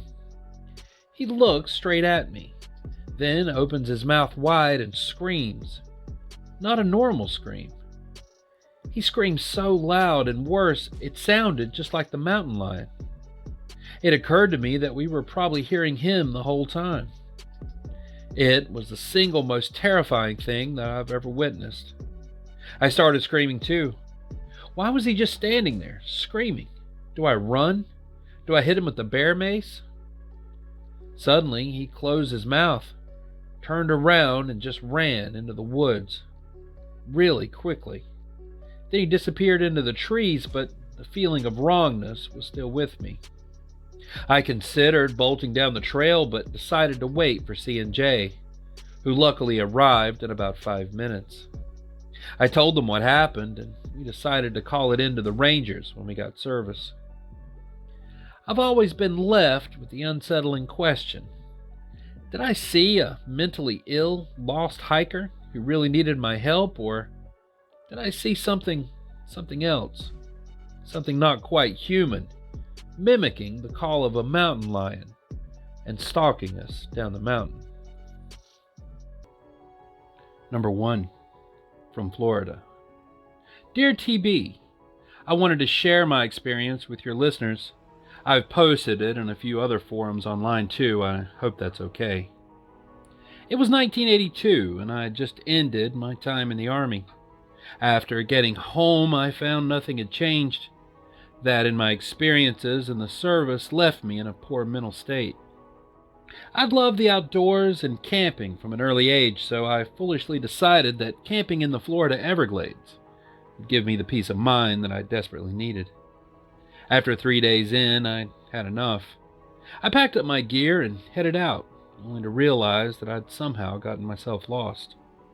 There were about 7 hours of daylight left, so I climbed the tallest tree I saw to get my bearings. The tree was pretty thin, and just as I saw the way I needed to go, I slipped down and fell from a height of about 16 feet. My knee and ankle were sprained very badly, and the pain was nearly unbearable. I limped as far as possible in the direction I needed to go, but soon I just couldn't stand the pain anymore. Finding a path leading out, I sat and started scooting backwards as best as I could. It was hard going, as the path was made of crushed shells and gravel. An hour later, and I saw a large cat come out of the bush. It slowly started towards me, much like a house cat does when it sees a bird. Feeling very vulnerable and unarmed, I knew I was in deep trouble. Each time I scooted backwards, it would lunge and sort of flop its front paws. Craziest thing I've ever seen. It was about 10 yards from me, when suddenly from my right came a rock about the size of a softball, flying horizontally like a missile. It struck the side of the cat's head so hard that, aside from literally exploding, it folded around backwards and slapped its body. I heard the crunch and saw the blood mist on impact. I swear every word of this is the absolute truth. I looked to the right and I saw him, just standing there, inside the tree line. Massive, dark hair covered except his face. It was dark, but easily human-like. We made eye contact and I felt very calm. To this day, I can't be sure if I heard or if I just felt safe, but I heard the word inside my head. I looked back at the cat. I thought it had made a gurgling sound. I still don't know, but when I turned back, my savior was gone. I was replaying everything in my mind when I heard a crack at about 5 o'clock. As I turned to the sound, a long, thin stick came flying out of the trees, landing a few feet behind me. I never saw or heard him after the first moment, but I was positive he threw me a crutch to help me get on my feet and make it out. For years, I had held this experience to myself alone, afraid I'd be locked up if I ever told anyone. There are bad apples in every species, but I started sharing this because people need to understand that they have compassion for us, unless attacked. Signed, AC. Number 2. Wisconsin. Dear Biker, here's something strange that happened to me when I was a kid. A long time ago, LOL. I grew up in a small community in Wisconsin, northwest of Milwaukee.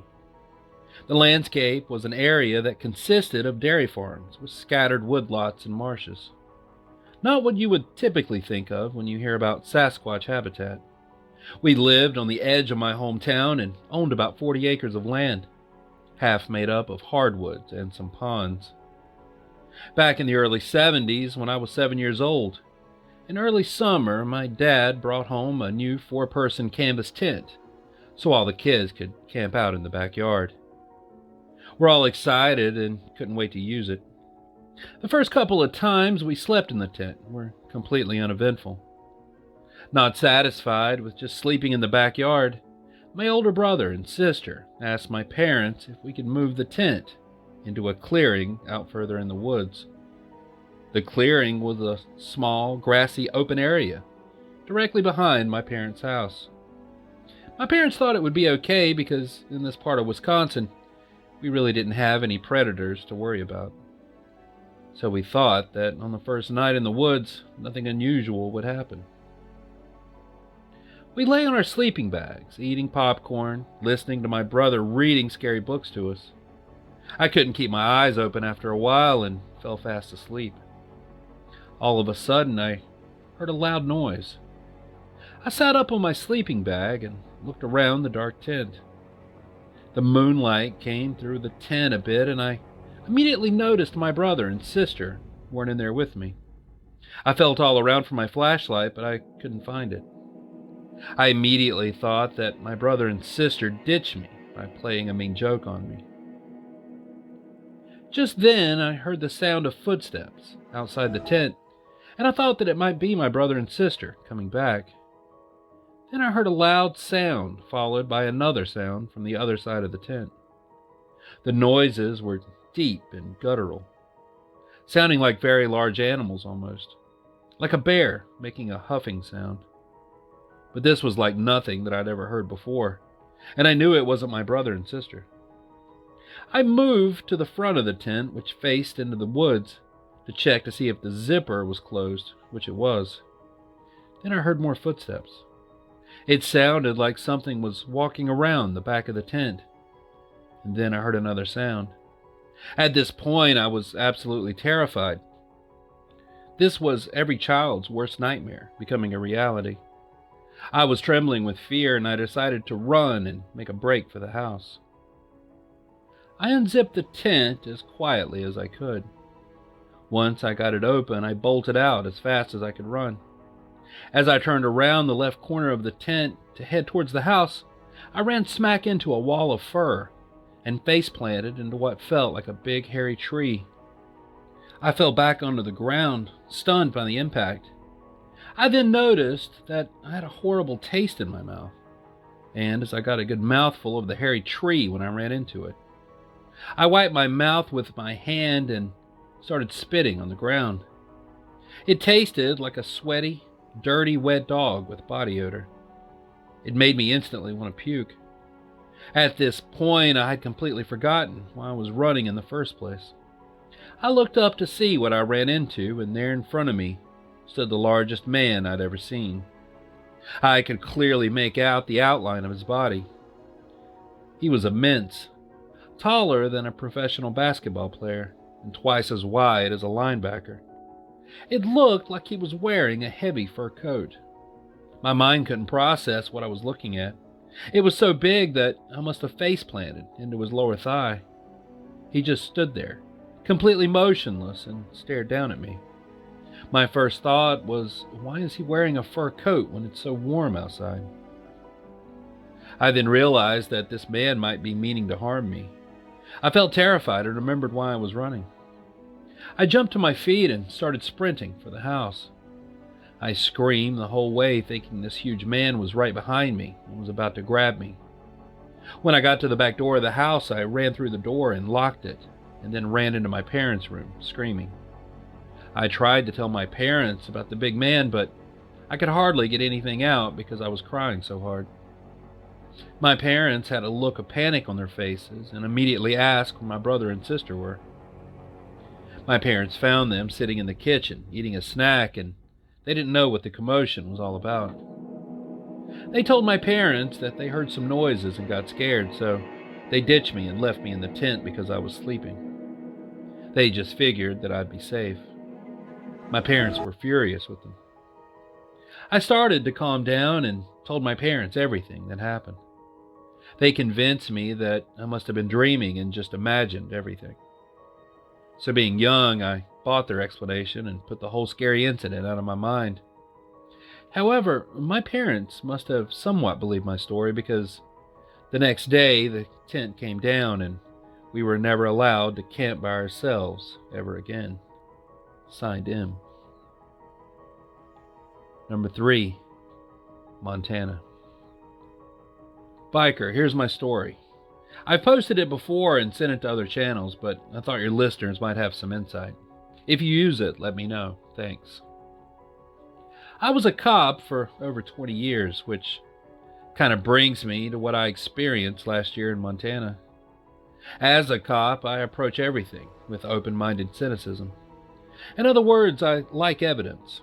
I want to see it, touch it, feel it, test it, and then make my decision. I retired a few years ago, and I decided that I needed a second career.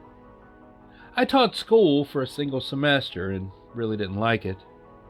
On a fluke, my best friend and competitive shooting buddy said, "Let's go to truck driving school." And so we did. We drove as a team and spent all of last winter in the Mountain States, running from Phoenix, Arizona, near where I live, to Shelby, Montana. We used to overnight in Barretts, Montana, at a Sinclair station with a cafe, a small store, and a parking for about 20 semis. It was a regular stop for us, so I was pretty familiar with the area. We stopped this night, and I was in the driver's seat. My buddy was sitting in the lower bunk in the sleeper. We had a movie on the DVD player, and I was half paying attention to that and half paying attention to my laptop when I caught some movement past my driver's window. Bear in mind, this is a small facility, and it's about 100 yards from the freeway, but generally surrounded by a large field with 3 to 4 foot tall grass and a thicket that goes right into the foothills and then the mountains. I looked in the mirror and saw the biggest presumed man that I'd ever seen step behind my trailer, which was about 70 feet behind me. I yelled out, "Jesus, that's the biggest MFer I've ever seen. Damn." My buddy popped up and looked out the passenger mirror. It walked between the space between the rear of our trailer and a truck that was parked next to us. I didn't think any more of it for a while, but then realized that when I caught the movement next to me, the head of the guy was nearly at my shoulder level, which was 10 feet off the ground. I was in my 2019 Freightliner, Cascadia tractor. The bottom of the window line of my door is 9.5 feet from ground level. My cop brain went into assessment mode, and I thought, it couldn't have been that tall. There must have been a shadow casting on my window. I wasn't even considering something like a Sasquatch. I was tired, and I put it out of my mind. I finished up, and my partner and I went back to our bunks and killed the TV. The only noise was from my heater running. I fell into a very light sleep, which was unusual because I usually sleep like a baby. I'm totally comfortable in my truck, but not on this night. It's like I felt like I was hovering between sleep and wakefulness. Around midnight, I really had to pee since the cafe was already closed by 9 p.m. I climbed out of the passenger side of my tractor. For some reason, I felt like I was being hunted or watched. Maybe not actively hunted like prey, but I was definitely aware of something predatory, being aware of me. I've been hunted by criminals and I've been around predatory animals, but I've never felt quite like this before. I finished quickly and looked around and scanned the grassy field in the quarter moonlight and had a deep down feeling that I shouldn't move toward that field. My instincts signaled that danger existed. I got back into the truck and locked the door. I felt like there was something out there that was dangerous, but only if I did something to trigger an aggressive response. I got back into my bunk and made sure that my Glock 10 pistol was in the cubby by my head. Being a retired police officer, I could legally carry in all 50 states, but I also made sure 2 magazines were close to hand as well. I tried to put it out of my mind and listen to a podcast while trying to go back to sleep. I slept a little, but I still had this sense of foreboding. At 3 a.m., I bolted upright, reaching for my Glock. I saw it, whatever it was, go by the front of the truck. This time in the space between the building and my truck. I moved out of my bunk to the passenger side window and only caught a faint and fading shadow, moving into the darkness out of the faint glow of the low sodium lighting on the building some 75 yards away. There was no way I was going back to sleep now. I got my coffee maker and started a pot of coffee and got dressed. I still had 90 minutes on my electronic log before I could go back on duty and drive us out of there. But all I wanted to do was leave, ASAP. I kept looking up the windows of the truck, but I didn't see anything else. The sun started coming up, and with the light I could feel the sense of foreboding retreat. I could see all around the truck and a few other trucks, parked in the lot and out into the grass field and up to the building. My buddy asked why I was up so early. I told him what I'd felt all night, and he quietly just said, "Me too." When the sun was finally up, I walked all around the places where I'd seen it.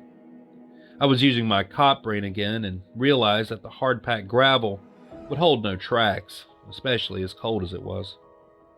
I walked to the edge of the grass field and there was a trail. It was a game trail where I'm sure deer had moved through, but there were no footprints visible. When the cafe opened for breakfast, my buddy and I went in to eat. We tried to figure out what we'd experienced and seen. I'm firmly convinced that I saw a Sasquatch. I took the known and the unknown and the puzzle pieces and put them into one logical assumption that could be made. At any rate, we decided to put a day of driving between us and Barrett's and get to a larger truck stop or another terminal. Number 1. Dear Tattooed Biker, I just found this channel, and I thought finally a place to tell this story. This happened when I was much younger, so details may be a little shoddy, but honestly, I remember it like it was yesterday. I live in Australia, and we don't have much woodlands here, besides a few that span on for a couple of 100 acres or so. Nothing like what Americans have. And when I was younger, I'd get lost in these woods a lot, and sometimes even sleep in them, for a couple of days at most, surviving off fish and creek water, although I never had any creepy encounters besides just this one time. I was about 10 years old, and just like I do at least once every 2 or 3 years, I'd gotten lost in the woods again. I was completely fine during the day as I had eaten lunch prior to realizing that I had no idea where I was. So I had the old, "ah shit, here we go again" moment and decided to walk around to find some sticks and make a little fire. I knew a lot about outdoor survival as my family went camping a lot, and I watched videos on YouTube all the time since it interested me and I love the woods. I had set a fire up as it started getting dark, and I was about to put out my fire before I saw a small deer on the tree line, just nearly out of range of my firelight. It was staring at me, which gave me some chills, but I just went, a little deer, and waved to it. The deer scurried off into a bush behind it, and I couldn't see it anymore. And that's when I heard this really weird noise, like twig snapping. And all of a sudden, a much larger deer came out of the same bush I had just saw the small one jump into. At this point, I knew something was off, so I stood up and stared at the deer as it stared back at me. And I was mentally preparing myself for the idea that this thing might run at me. I was a little kid, so what am I supposed to think? The deer started walking a bit towards me, and I backed up a little and crouched down. But as the deer kept getting closer, and I kept backing up, I looked down and realized this thing had a hoof directly in the fire, and it wasn't reacting to it at all. This creeped me out. I mean, his fur was burning, and it was starting to burn its skin, but it just wasn't reacting. I immediately set off bolting, but I heard it coming after me. Not really running, but fast enough to keep up with my little legs. I came over this small hill and jumped down into a bush to try and hide from it. And that's when it happened. The scariest thing I've ever seen in my whole life, and I still remember it so vividly. The deer silhouette against the moonlight appeared, and as I stared, the deer, it let out this blood-curdling call that I've never heard from another animal before. And all of a sudden, the silhouette started caving in on itself. I could literally hear its bones snapping and flesh ripping, and this thing just kept getting smaller. And then suddenly it got much bigger, and I closed my eyes because I just couldn't watch anymore. When I opened them, there was a man standing where the deer had stood, or at least the silhouette of a man. He was looking around and then started calling out in this creepy, almost distorted voice, "Hello? Hello?" And he repeated this for about 10 minutes while I just sat there in silence, refusing to answer whatever it was that stood just a couple meters above me. The man then just walked off into the trees, and I heard that same awful snapping noise from before until it eventually faded away. I couldn't sleep that night. I stayed in the bush the rest of the night, terrified that this thing could still be lurking around the area, waiting for me to appear again.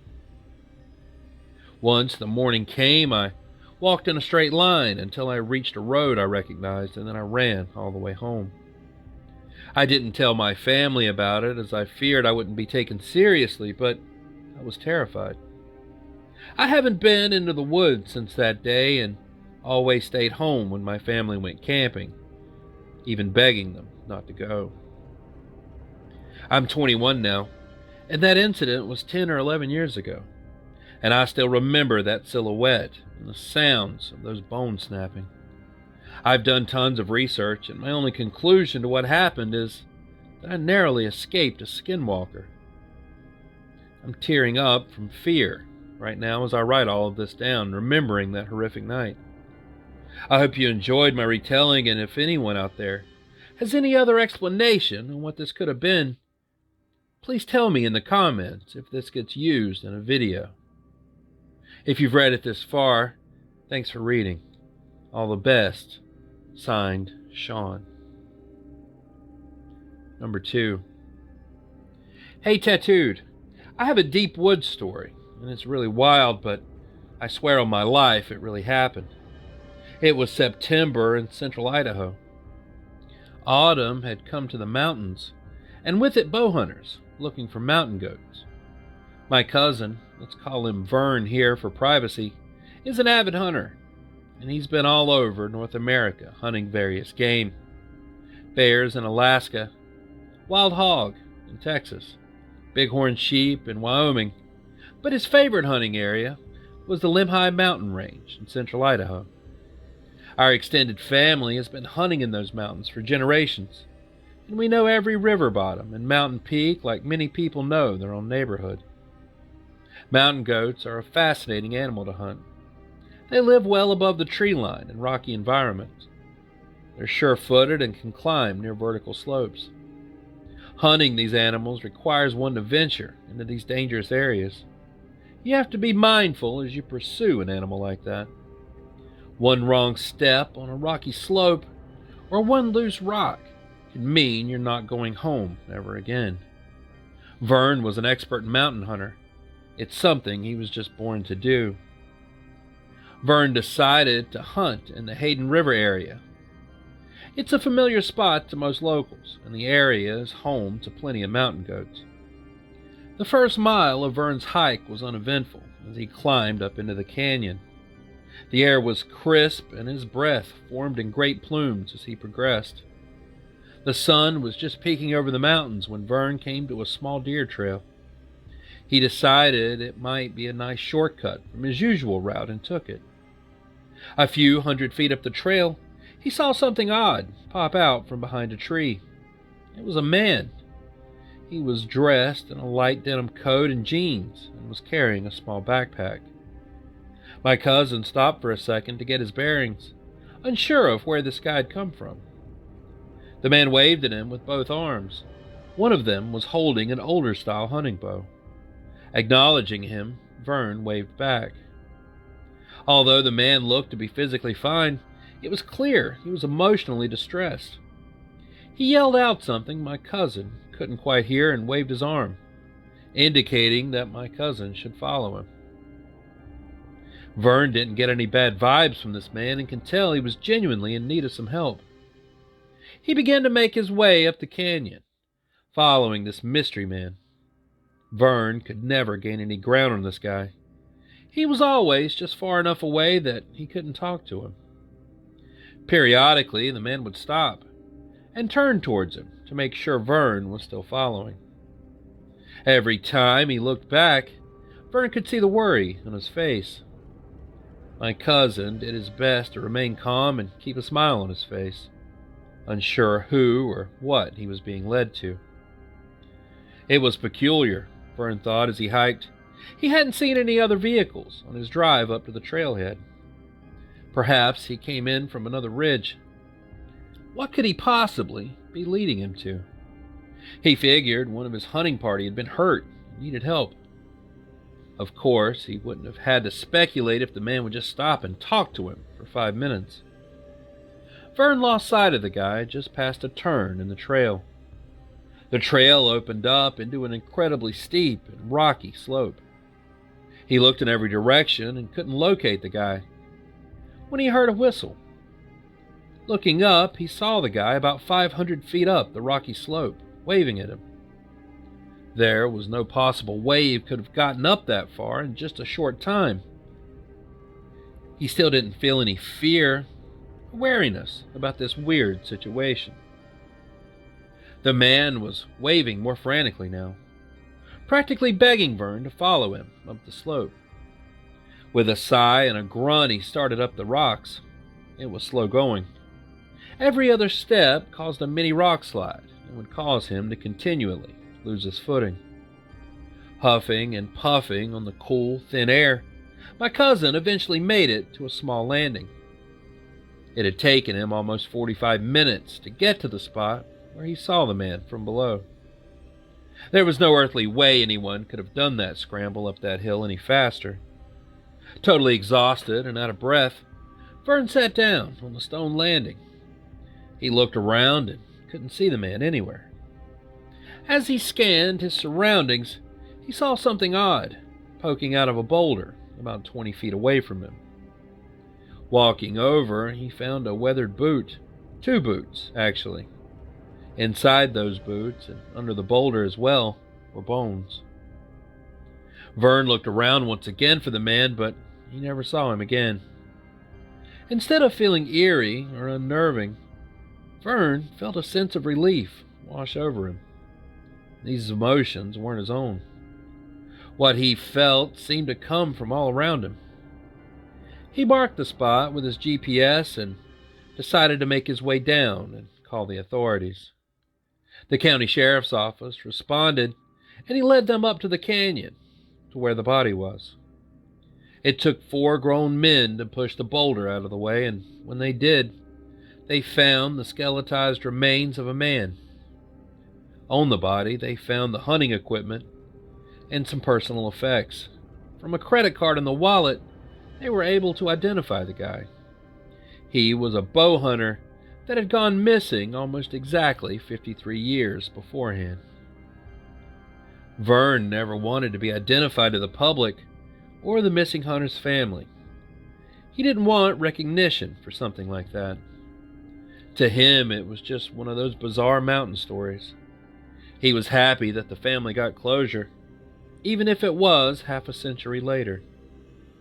The only thing that bothered him was the man leading him up the canyon, and with his strange and sudden disappearance, he had mentioned the waving man to the sheriff, but it was brushed off.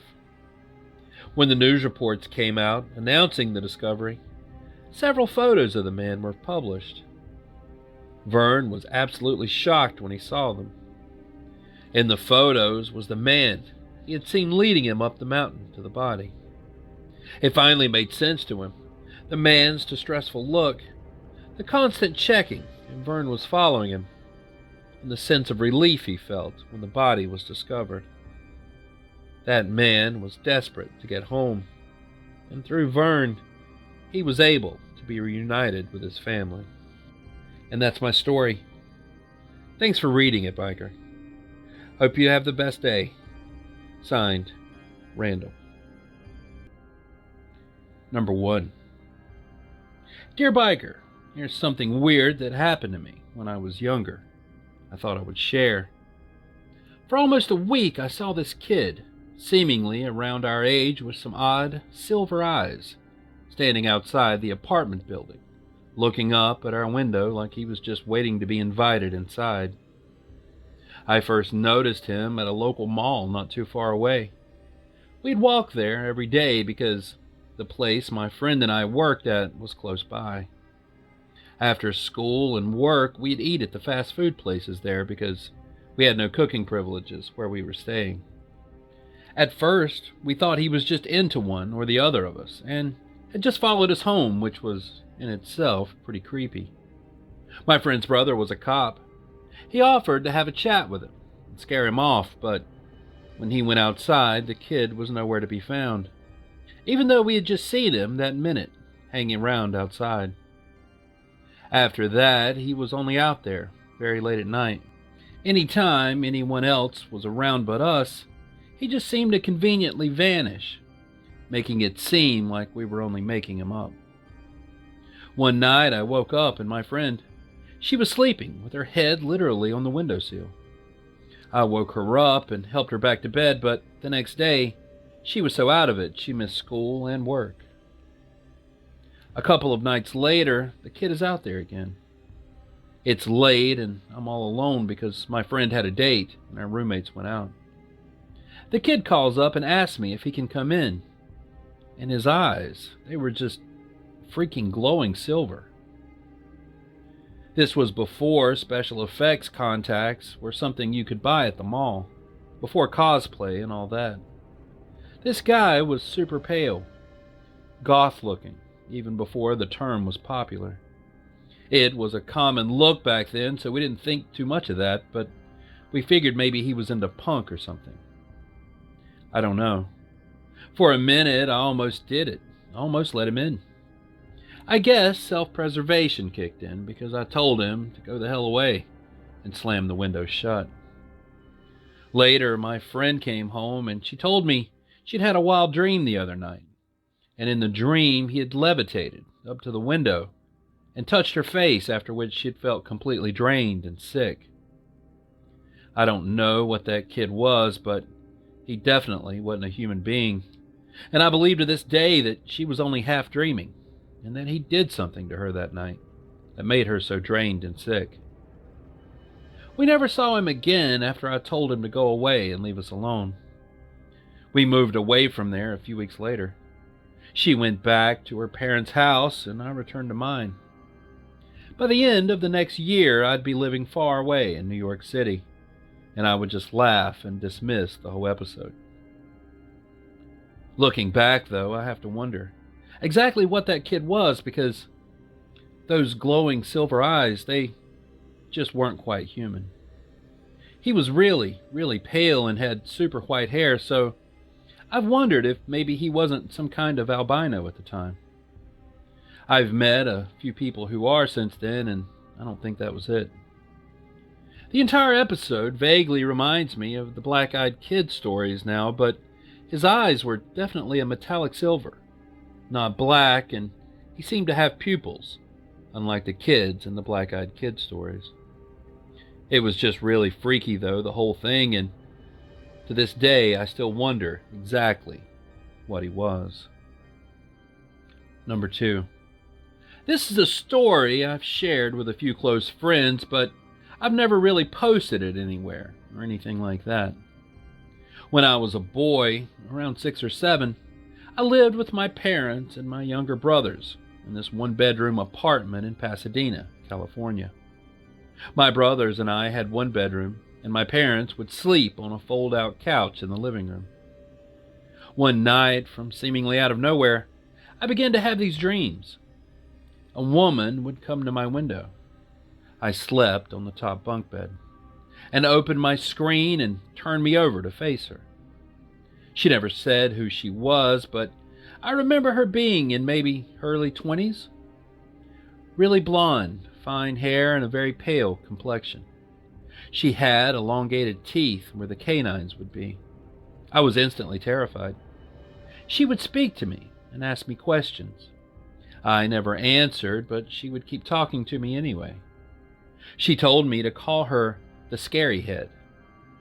She would eventually leave, and I would roll over and sleep and then wake up like normal in the morning. I told my parents about my dream, but when you're that young and have an imagination, all kinds of things are just sort of played down like, oh, you must have watched a scary movie, or stuff like that. Every night for a week, this woman would come to my window at night to visit me. It was horrifying, each and every time. I would try to stay up and beg my parents not to send me to bed. But parents first kid, parents usually won. The very last night I saw her, maybe the 6th or 7th night, she appeared to me again, but this time she wasn't alone. She had another woman with her. Probably about the same age, but this one had long dark hair that was put in kind of like a stylized bun or something. She had a striped shirt on, with a jean jacket and a jean skirt. She was smoking a cigarette and had on thick sunglasses, even though it was like 2 a.m. She stood in the background and never spoke to me. After that night, the visit stopped. I never saw her again. I was pretty relieved. I went back to being a kid and totally forgot all about it. Then, one night, a few weeks later, I have the same dream. This time, someone wearing a mask that sort of resembles Swamp Thing. It looked like a mask from what I remember. Came to my window and turned me to face them. This person, thing, whatever, told me that they are the really scary head, and that they had scared the woman off. They told me this woman wanted to be with me, and that's why she kept coming back to see me, but that this head would keep me safe. Despite the appearance of the face or mask, I wasn't afraid, and I felt a strange sense of comfort. After that, they left, and that was it. I never had another dream with any of them. The following morning, my dad was up early to do some work around the front of the apartment. He found the screen that covers my window pulled off and laid against the side of the building. I don't know what the dreams meant or if they were even dreams at all. If this woman was real, then why was she coming to the window of a 7-year-old boy to terrify him every night for a week? 1 or 2 nights, sure. Some teenagers having a laugh, whatever, but this woman. I'm 35 years old now, and I've never forgotten her face. The way her teeth looked, or how pale she was, or just how totally absent of any color she was. And with my dad finding that screen, I was never really able to get any answers, but that experience has always stuck with me. Hey, Tattooed. I will try to make this as straightforward as possible, considering that I'm boarding a flight in half an hour, actually to go visit my hometown and my parents where this happened. So here it is. When I was around 18 years old, I'd been visiting my ex-girlfriend at the time and ended up losing track of time. It was around 1 in the morning and the end of winter. I would say maybe late January or February. While relaxing with my girlfriend, I had neglected to pay attention to the weather or even look out the window at the time, considering darkness falls in Lancaster County by around 4:30 in the wintertime. A very intense snow squall rolled in and had developed into a blizzard. After I did realize this, as well as the time, I concluded that for some reason, the smartest move would be to leave and make the 20 to 30-minute drive, even in clear weather, back to my house. Where I live is rather remote, the Amish capital of the world actually, if you're unfamiliar with Lancaster.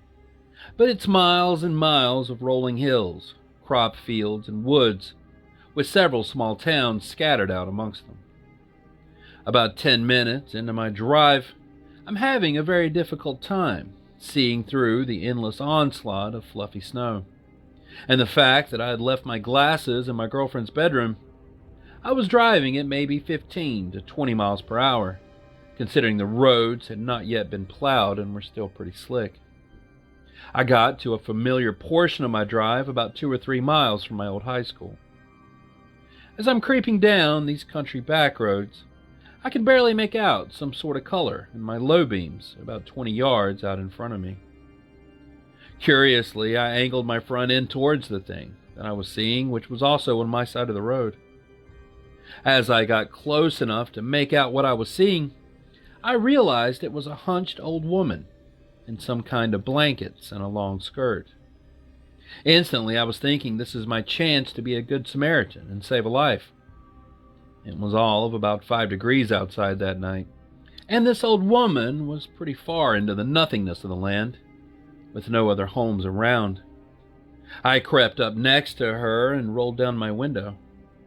At this point, she was no longer being illuminated by my headlights and was alongside my car, maybe around 6 feet from my passenger side window in the heavy snow. My initial thoughts are this old woman must have dementia or Alzheimer's, or some sort of neurological disease. I called out my window to her. "Excuse me, ma'am, are you in need of any help? What are you doing out here? You'll freeze." She didn't respond and, as a matter of fact, just kept slowly creeping forward through the snow. I used my phone flashlight to get a little better view of her. She was wrapped in colorful blankets and had one sort of shrouding her head, so I couldn't see her face. I also took note that it didn't seem like she had any shoes on. Once more I asked, "Ma'am, why don't you let me take you somewhere warm and we can get you some help?" She suddenly stopped walking. I was already beginning to shiver just from the cold wind blowing in through my window. The snow was still coming down just as hard as ever. She just stood there, facing away from me. "Lady, can you hear me?" I asked, not quite annoyed, but confused. Almost as soon as I finished asking, the old woman swiveled toward my window and stood straight up. This tiny, decrepit old woman became a presence like I had never seen. Suddenly, the frail woman stood tall, taller than me, maybe 6 foot, 3 or 4. Her face wasn't hers. It seemed as though whatever it was had on a hyper-realistic old woman's mask, and the largest, most soul-piercing blue eyes I've ever seen in my life. So large, in fact, it appeared like it wasn't even naturally possible for a human to have eyes that size. But nonetheless, they were beaming at me from behind the holes that were vacant, where the old woman's own eyes should have been. The sight completely took my breath away. Without hesitating, I accelerated my car and slipped a bit in the snow. Long story short, I ended up getting home after calling my ex and telling her to lock her doors. I mentioned it to my parents, and they said it was probably some sick criminal trying to rob some sorry sucker like myself. I tell myself this is probably all it was, but something about the almost animated movements it made, the way it seemingly faded and added feet to its height right before my eyes, and its own eyes. I can still picture them so vividly all these years later. They weren't natural. Whatever I saw out there surely would have succumbed to the elements, and in a small town like mine, it would have surely made the news. I'm a believer in the paranormal and ghosts and such, but this was a physical being. I just can't explain better what this thing was I saw, let alone give it any kind of plausible explanation. Number 1. Dear Biker, my encounter happened in February of 2007. I used to work third shift at a paper stock factory warehouse. The main day shift supervisor was on vacation, so our boss on night shift decided she wanted to leave early, so she let us sneak off about 2 hours earlier than our normal shift end time. So this would have been between 4:30 and 5 a.m. I was following a coworker down this empty road, as the warehouse was on the outskirts of my small rural town. I noticed he hit the brakes, and I proceeded to swerve off the road. I'm probably 1,000 feet behind him, and I'm thinking to myself, what the heck is this dude doing? And that's when I saw it. There was a tall, dark shape strolling down the middle of the road in a hunched over and swaying side to side sort of manner. I have likened it to how one of those tall wind-blower figures you see swaying at a car dealership or something like that would have moved. Very unnatural movements. I can't do it justice by describing it, as it would only really make sense if someone saw it themselves. It looked like a tall person, wrapped in a large dark blanket or a cloak. I had to hit the brakes and swerve too, but I came to a full stop. Whatever it was, I couldn't make out any features or characteristics. I saw a large torso with 2 legs. The upper half was hunched forward, as if it was leaning like an older person would with a walker. Now at the time, I was driving a 1998 Ford Explorer, and I've looked up the height of the vehicle, and it listed as around 67 inches. But whatever walked past my driver's window was a good foot or more higher than that, leaning forward. So I believe that whatever was walking was well over 7 feet. Again, I couldn't see a head, any arms, just a figure with legs walking. My taillights illuminated it as I started to drive past it. I couldn't make out any definite details for the body. I didn't see fur, skin, or anything like clothing. It was solid, not like a translucent sort of thing. It was just large, thick, and black, or at the very least a very dark gray in color. My coworker had pulled over into a parking lot a little ways down the road, and I followed him in, and you could tell he was scared. He was saying something along the lines of, "What was that? It didn't have a head," among a lot of other things most panicked people would say. We decided to drive back down and try to see if it's still there and what it actually was. I drove in front and he was following behind. We come up to the general area and I noticed there's a large black animal lying in the middle of the road. It appeared to be a big black dog. Part of me knew this wasn't large enough to be what was walking in the road, but we had to stop because it was directly in the roadway. I decided to get out and walk up to it. All the while, my coworker is yelling at me to get back in the car. As I approach whatever it is laying in the road, it brings its head up and looks back at me. Its eyes were glowing yellow, which I write off as eye shine from the headlights, but it growls at me. So I stop dead in my tracks and just watch. This thing stands up on its back legs like a person, but then immediately falls back down. It sits back up and hobbles off to the side of the road like a wounded animal that wasn't able to use its front legs. It looked like your typical German Shepherd wolf type face, but its fur was puffy like a chow dog's. It was a lot bigger than most dogs, but still nowhere near as tall as whatever was walking down the road. I didn't see any blood or wounds, so I can't say if it was actually hurt or not.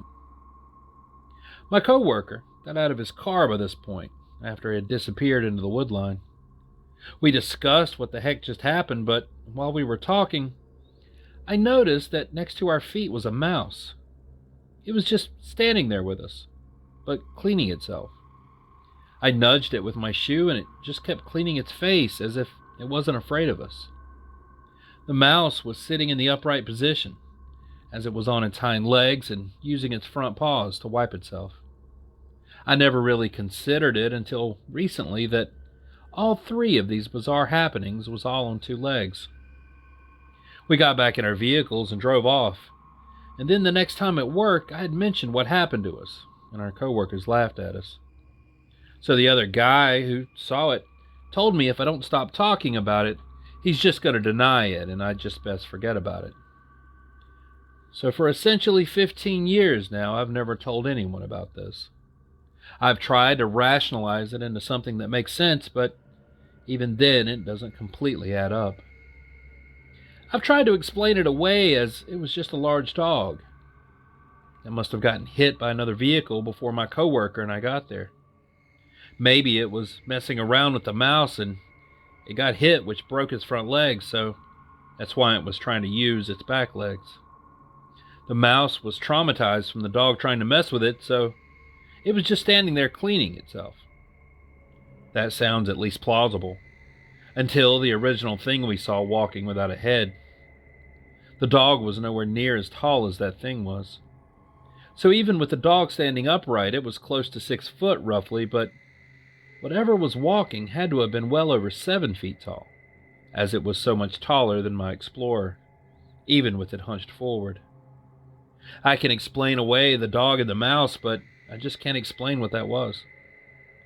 So I'm back to square one, trying to understand what it could have possibly been. As someone who's always been very skeptical, it becomes very hard to accept the unacceptable. I've always been interested in weird creatures and such, but I never truly believed that they existed. I still struggle to believe that all these crazy stories could be true, and yet, who am I to say they aren't? Especially with the weird crap that my former coworker and I went through that night. All I know is what I saw. But whatever I saw is something I don't know and probably never will. It sounds crazy, and I personally would be hesitant to believe it if someone else told me this happened to them. But that's the truth, and that's what happened. Number 2. Dear TB, I and my wife live in a mid-sized city in a fairly populated area outside of Pittsburgh, Pennsylvania, just off a very busy main road. This happened around June or July of 2022. We mostly live around older people and college students, and rent is very cheap as it's not the nicest neighborhood. My wife's job is a 5-minute walk from our apartment, and she was getting home very late that night, around 1:30 a.m. She came in looking scared to death and eventually told me that she saw the following.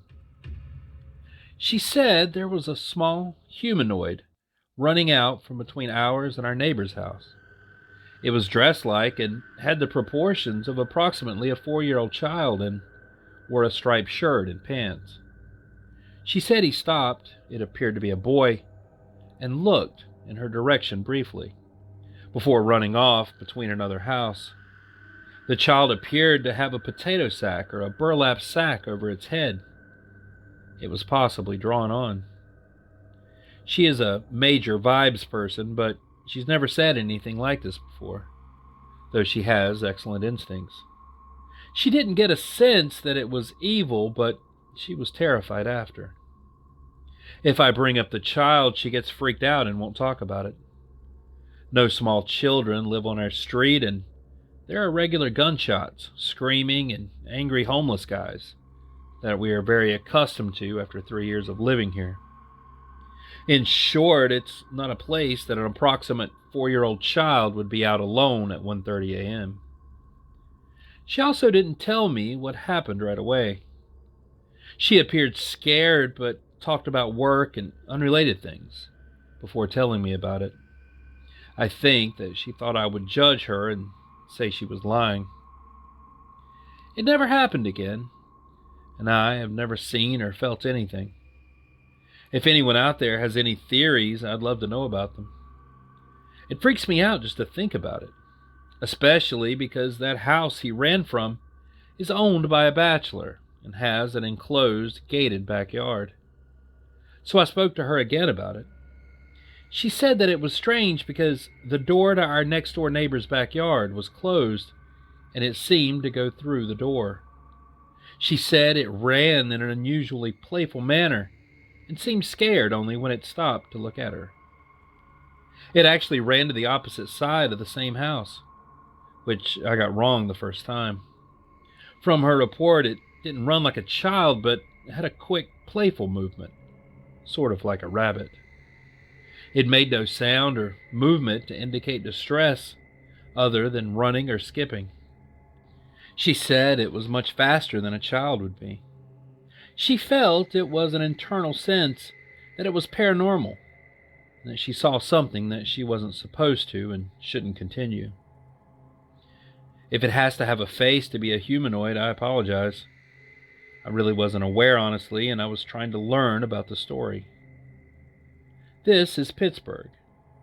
And no, the bag covered the child's entire head, but she did say that the burlap sack may have been drawn on, like two little X's over the eyes, but not a full face. She didn't glimpse the skin color, or can't remember any from shock. It never spoke or made any sound that she can remember. It just ran. Number 3. Hey biker. My buddies and I repeatedly encountered a humanoid that we simply referred to as the big boy. About 2 years ago, I lived at an old house outside the city limits in western Alabama. Wild hogs are considered a nuisance in this part of the country and thus are year-round game. The land wasn't mine, but it was legal hunting ground. So my landlord gave me and my friends explicit permission to take care of any hogs that we came across.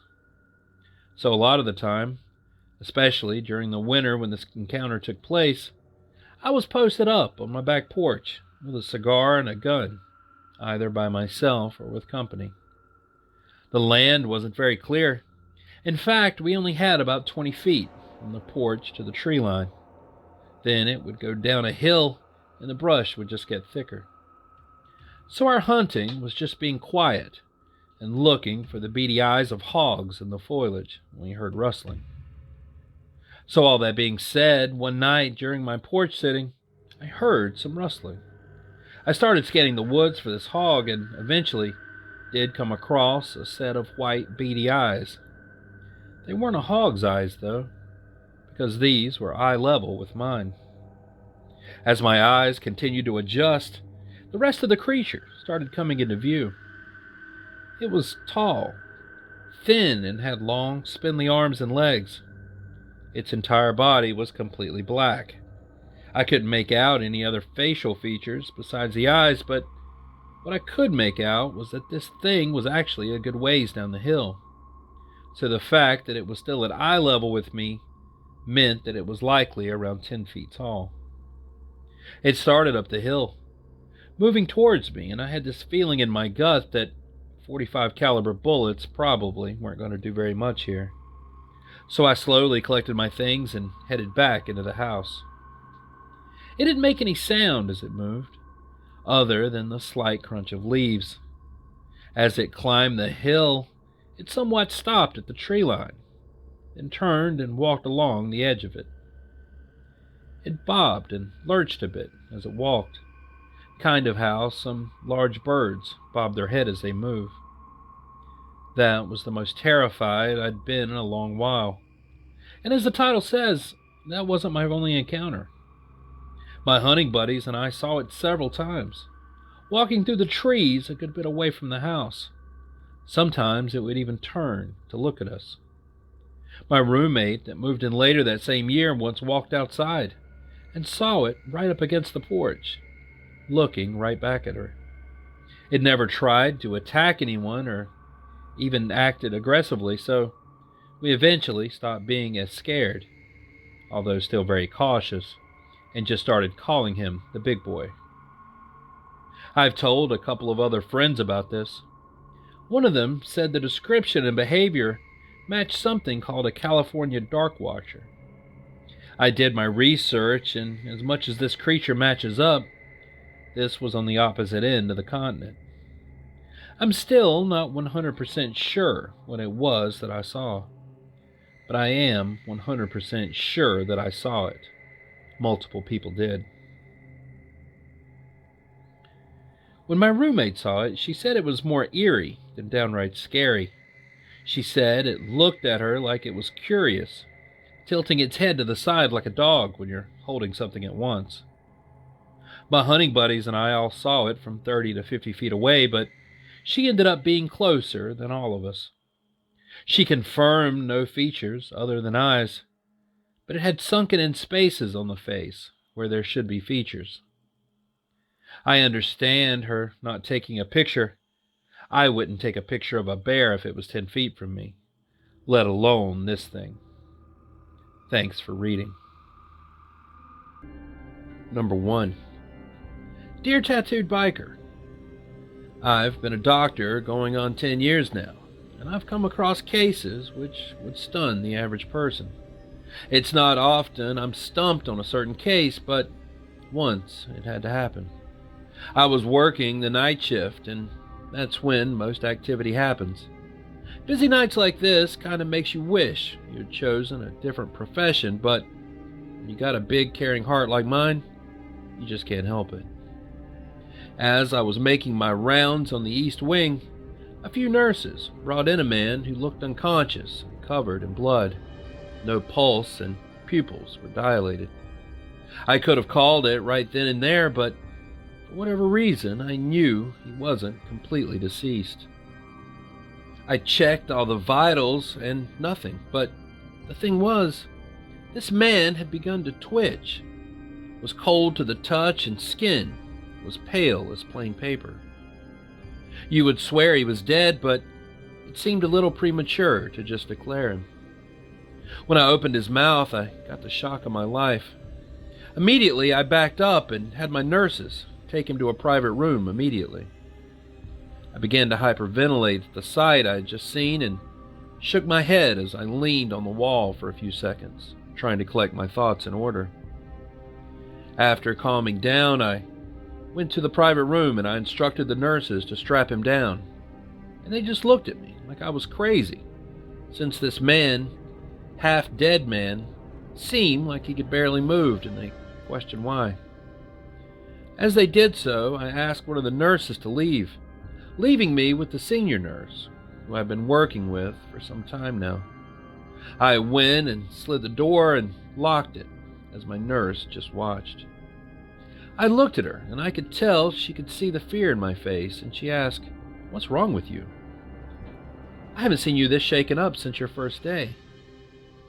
I looked at her and smirked nervously as I walked up to the man, opening his mouth and shone my hand light inside. I looked at her and replied, "What do you see here, What does that look like to you?" She leans in, looking inside the man's mouth, unimpressed for a few seconds, and then her eyes suddenly widen. "What the hell? Are those real?" She whispers as I begin to venture his gum lines, inspecting all the teeth he had, and I pulled back and stay on the chair behind me as she started to hyperventilate herself. "Those can't be real. Like maybe cosmetic surgery or something, right?" I shook my head, disagreeing with her statement. The gum line isn't torn and doesn't look to be any tampering. Now, if I'm not mistaken, humans don't have teeth like that, and they definitely don't have 4 of them on the canine teeth. What I think we have here is something that we aren't supposed to have in our hospital. She looks at me with wide eyes, with her hands on her heart, holding a cross. "You don't think, is that possible?" I shook my head. "I don't know, honestly. I think what we have here is the impossible. I don't even want to say it, but I think we have a vampire in our hospital." We sat in silence for a few minutes, wondering what to do next as this man tossed slightly, still strapped down and not sure about the lore of vampires having strength or if I watched too many horror movies. Stumped at what to do next, I felt it was my duty to protect the people in the ER, and I decided to take this man or thing to a safer location. Paranoia hit me like a ton of bricks as I stood over this thing in front of me. I instructed the nurse to open the door as I began to wheel him out of the room before putting a blanket over his entire body and hiding his face, which seemed pretty much human. I managed to wheel him past a few doors without warning. I was approached by these men in suits and sunglasses, looking like government officials. They stopped the gurney and held their hands out, stopping me from going any further. They took the man down the hallway as one official looked me up and down, and without a word just walked away like nothing had happened. I managed to follow them back to the entrance, and they seemed to be loading the man into the back of a black van, followed by several other black cars, which I thought was strange. They drove off as quickly as they came, and then just like that, they were gone. Me and my nurse never mentioned the incident to anyone because of the fear of these black suits coming back to silence us, but it never happened. I'm not sure what was going on, but whatever it was, I was just glad it's happening far away from my hospital. I'm a believer in many things, but this one's a new one for me. And there are times when I can't sleep, knowing there's a whole new world out there, which I can't even comprehend. Maybe I don't want to know what's really going on for the sake of what's left of my innocence. But they're out there, and I know that now. The question is, are we really safe? Signed, Dawn. Number 2. Hi, Biker. My name is Mary, and I'm not even sure where to begin, but after stumbling upon articles about the Conewago Phantom, I had to tell somebody about what I've seen. The experience that my mom and I had was terrifying, and I'm getting goosebumps just thinking of the possibility that what we saw was actually real. We've had a lot of experiences with the paranormal, but this one takes the cake. I've since moved away from York, but we're planning to move back to Pennsylvania, which led me to research hauntings and cryptid sightings in the area. When I saw the Conewago Phantom on Google, the pictures alone almost made my stomach drop, but when I read the descriptions, down to the almost humanoid crying, I'm still kind of in shock. It's hard to pinpoint an exact date, but I believe it was summertime in 2010.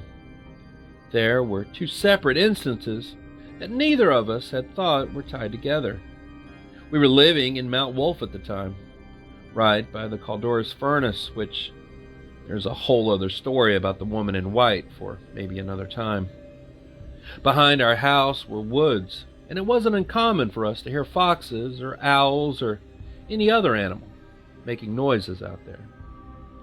But there was one night that my mom had called me outside to listen to what she described as a sad and lonely wailing. We researched endlessly about what could have possibly made the sound, but we always fell short, and it would fade in and out before eventually lingering away. I hadn't thought much on it, considering that the actual sighting was the forefront of my memories there, but reading that description, it makes so much more sense. It was a little bit after this, when my mom and I were coming home from running errands, when we slowed to a stop, and it was nighttime. We always liked to watch for deer on the horizon of the fields. I was in the passenger seat trying to see out my mom's window, and that's when I saw this black form by the back window. I don't even remember what I said or did to get her to look back, but she did. She then turned forward, slammed on the gas, and wouldn't even talk to me about it until we got home and in the house. She said that when she turned to look at it, it stood up, and wing-like appendages spanned out from its back. We both agreed that it was massive. I'd say 9 to 10 feet tall. I don't recall seeing any red eyes, but It all just happened so fast. Personally, I'm more apt to be spooked out by the paranormal, where my mom is more curious. But whatever this thing was enough to terrify even her. She wanted to go back out to investigate, but I was too afraid to go, and she didn't want to go alone. The next day, when we returned in the daylight to see if maybe there was a tree or a mailbox or anything that could have been what we saw, but we couldn't find any. Up until now, I've jokingly referred to it as my Mothman experience, despite the uneasy undertones. I had no idea this creature even existed. I've told the story to so many, but I think it's hard for them to really grasp what actually happened. To them, I'm sure it just sounds like a spooky ghost story. I've been dying to find an actual explanation to this, and I think that I finally did. My grandmother had a similar experience, but she was living in Edgewood, Maryland at the time. She described it as exactly the same, though. A massive, black, winged creature lingering near her car. She told us at the time she thought it was a fallen angel. It's all just been very surreal, and I didn't think I would ever get answers to what we saw, and it's haunted me to this very day. I'm still unsure whether or not this discovery has eased my mind or frightened me even more. But I'd love to talk more about this sometime. All the best. Signed, Mary. And there it is. We've come to the end of our spine-chilling journey through the deep woods and cryptid encounters. I hope you enjoyed this compilation and that it left you with a sense of wonder, exhilaration, and maybe just a touch of fear. Remember, the world is an enigmatic place, full of mysteries just waiting to be unraveled. As we continue exploring the uncharted territories, keep sharing your eerie experiences. Together, we'll discover the truth. So until next time, stay curious, stay vigilant, stay safe, and I'll be seeing you on down the road a ways. Biker out.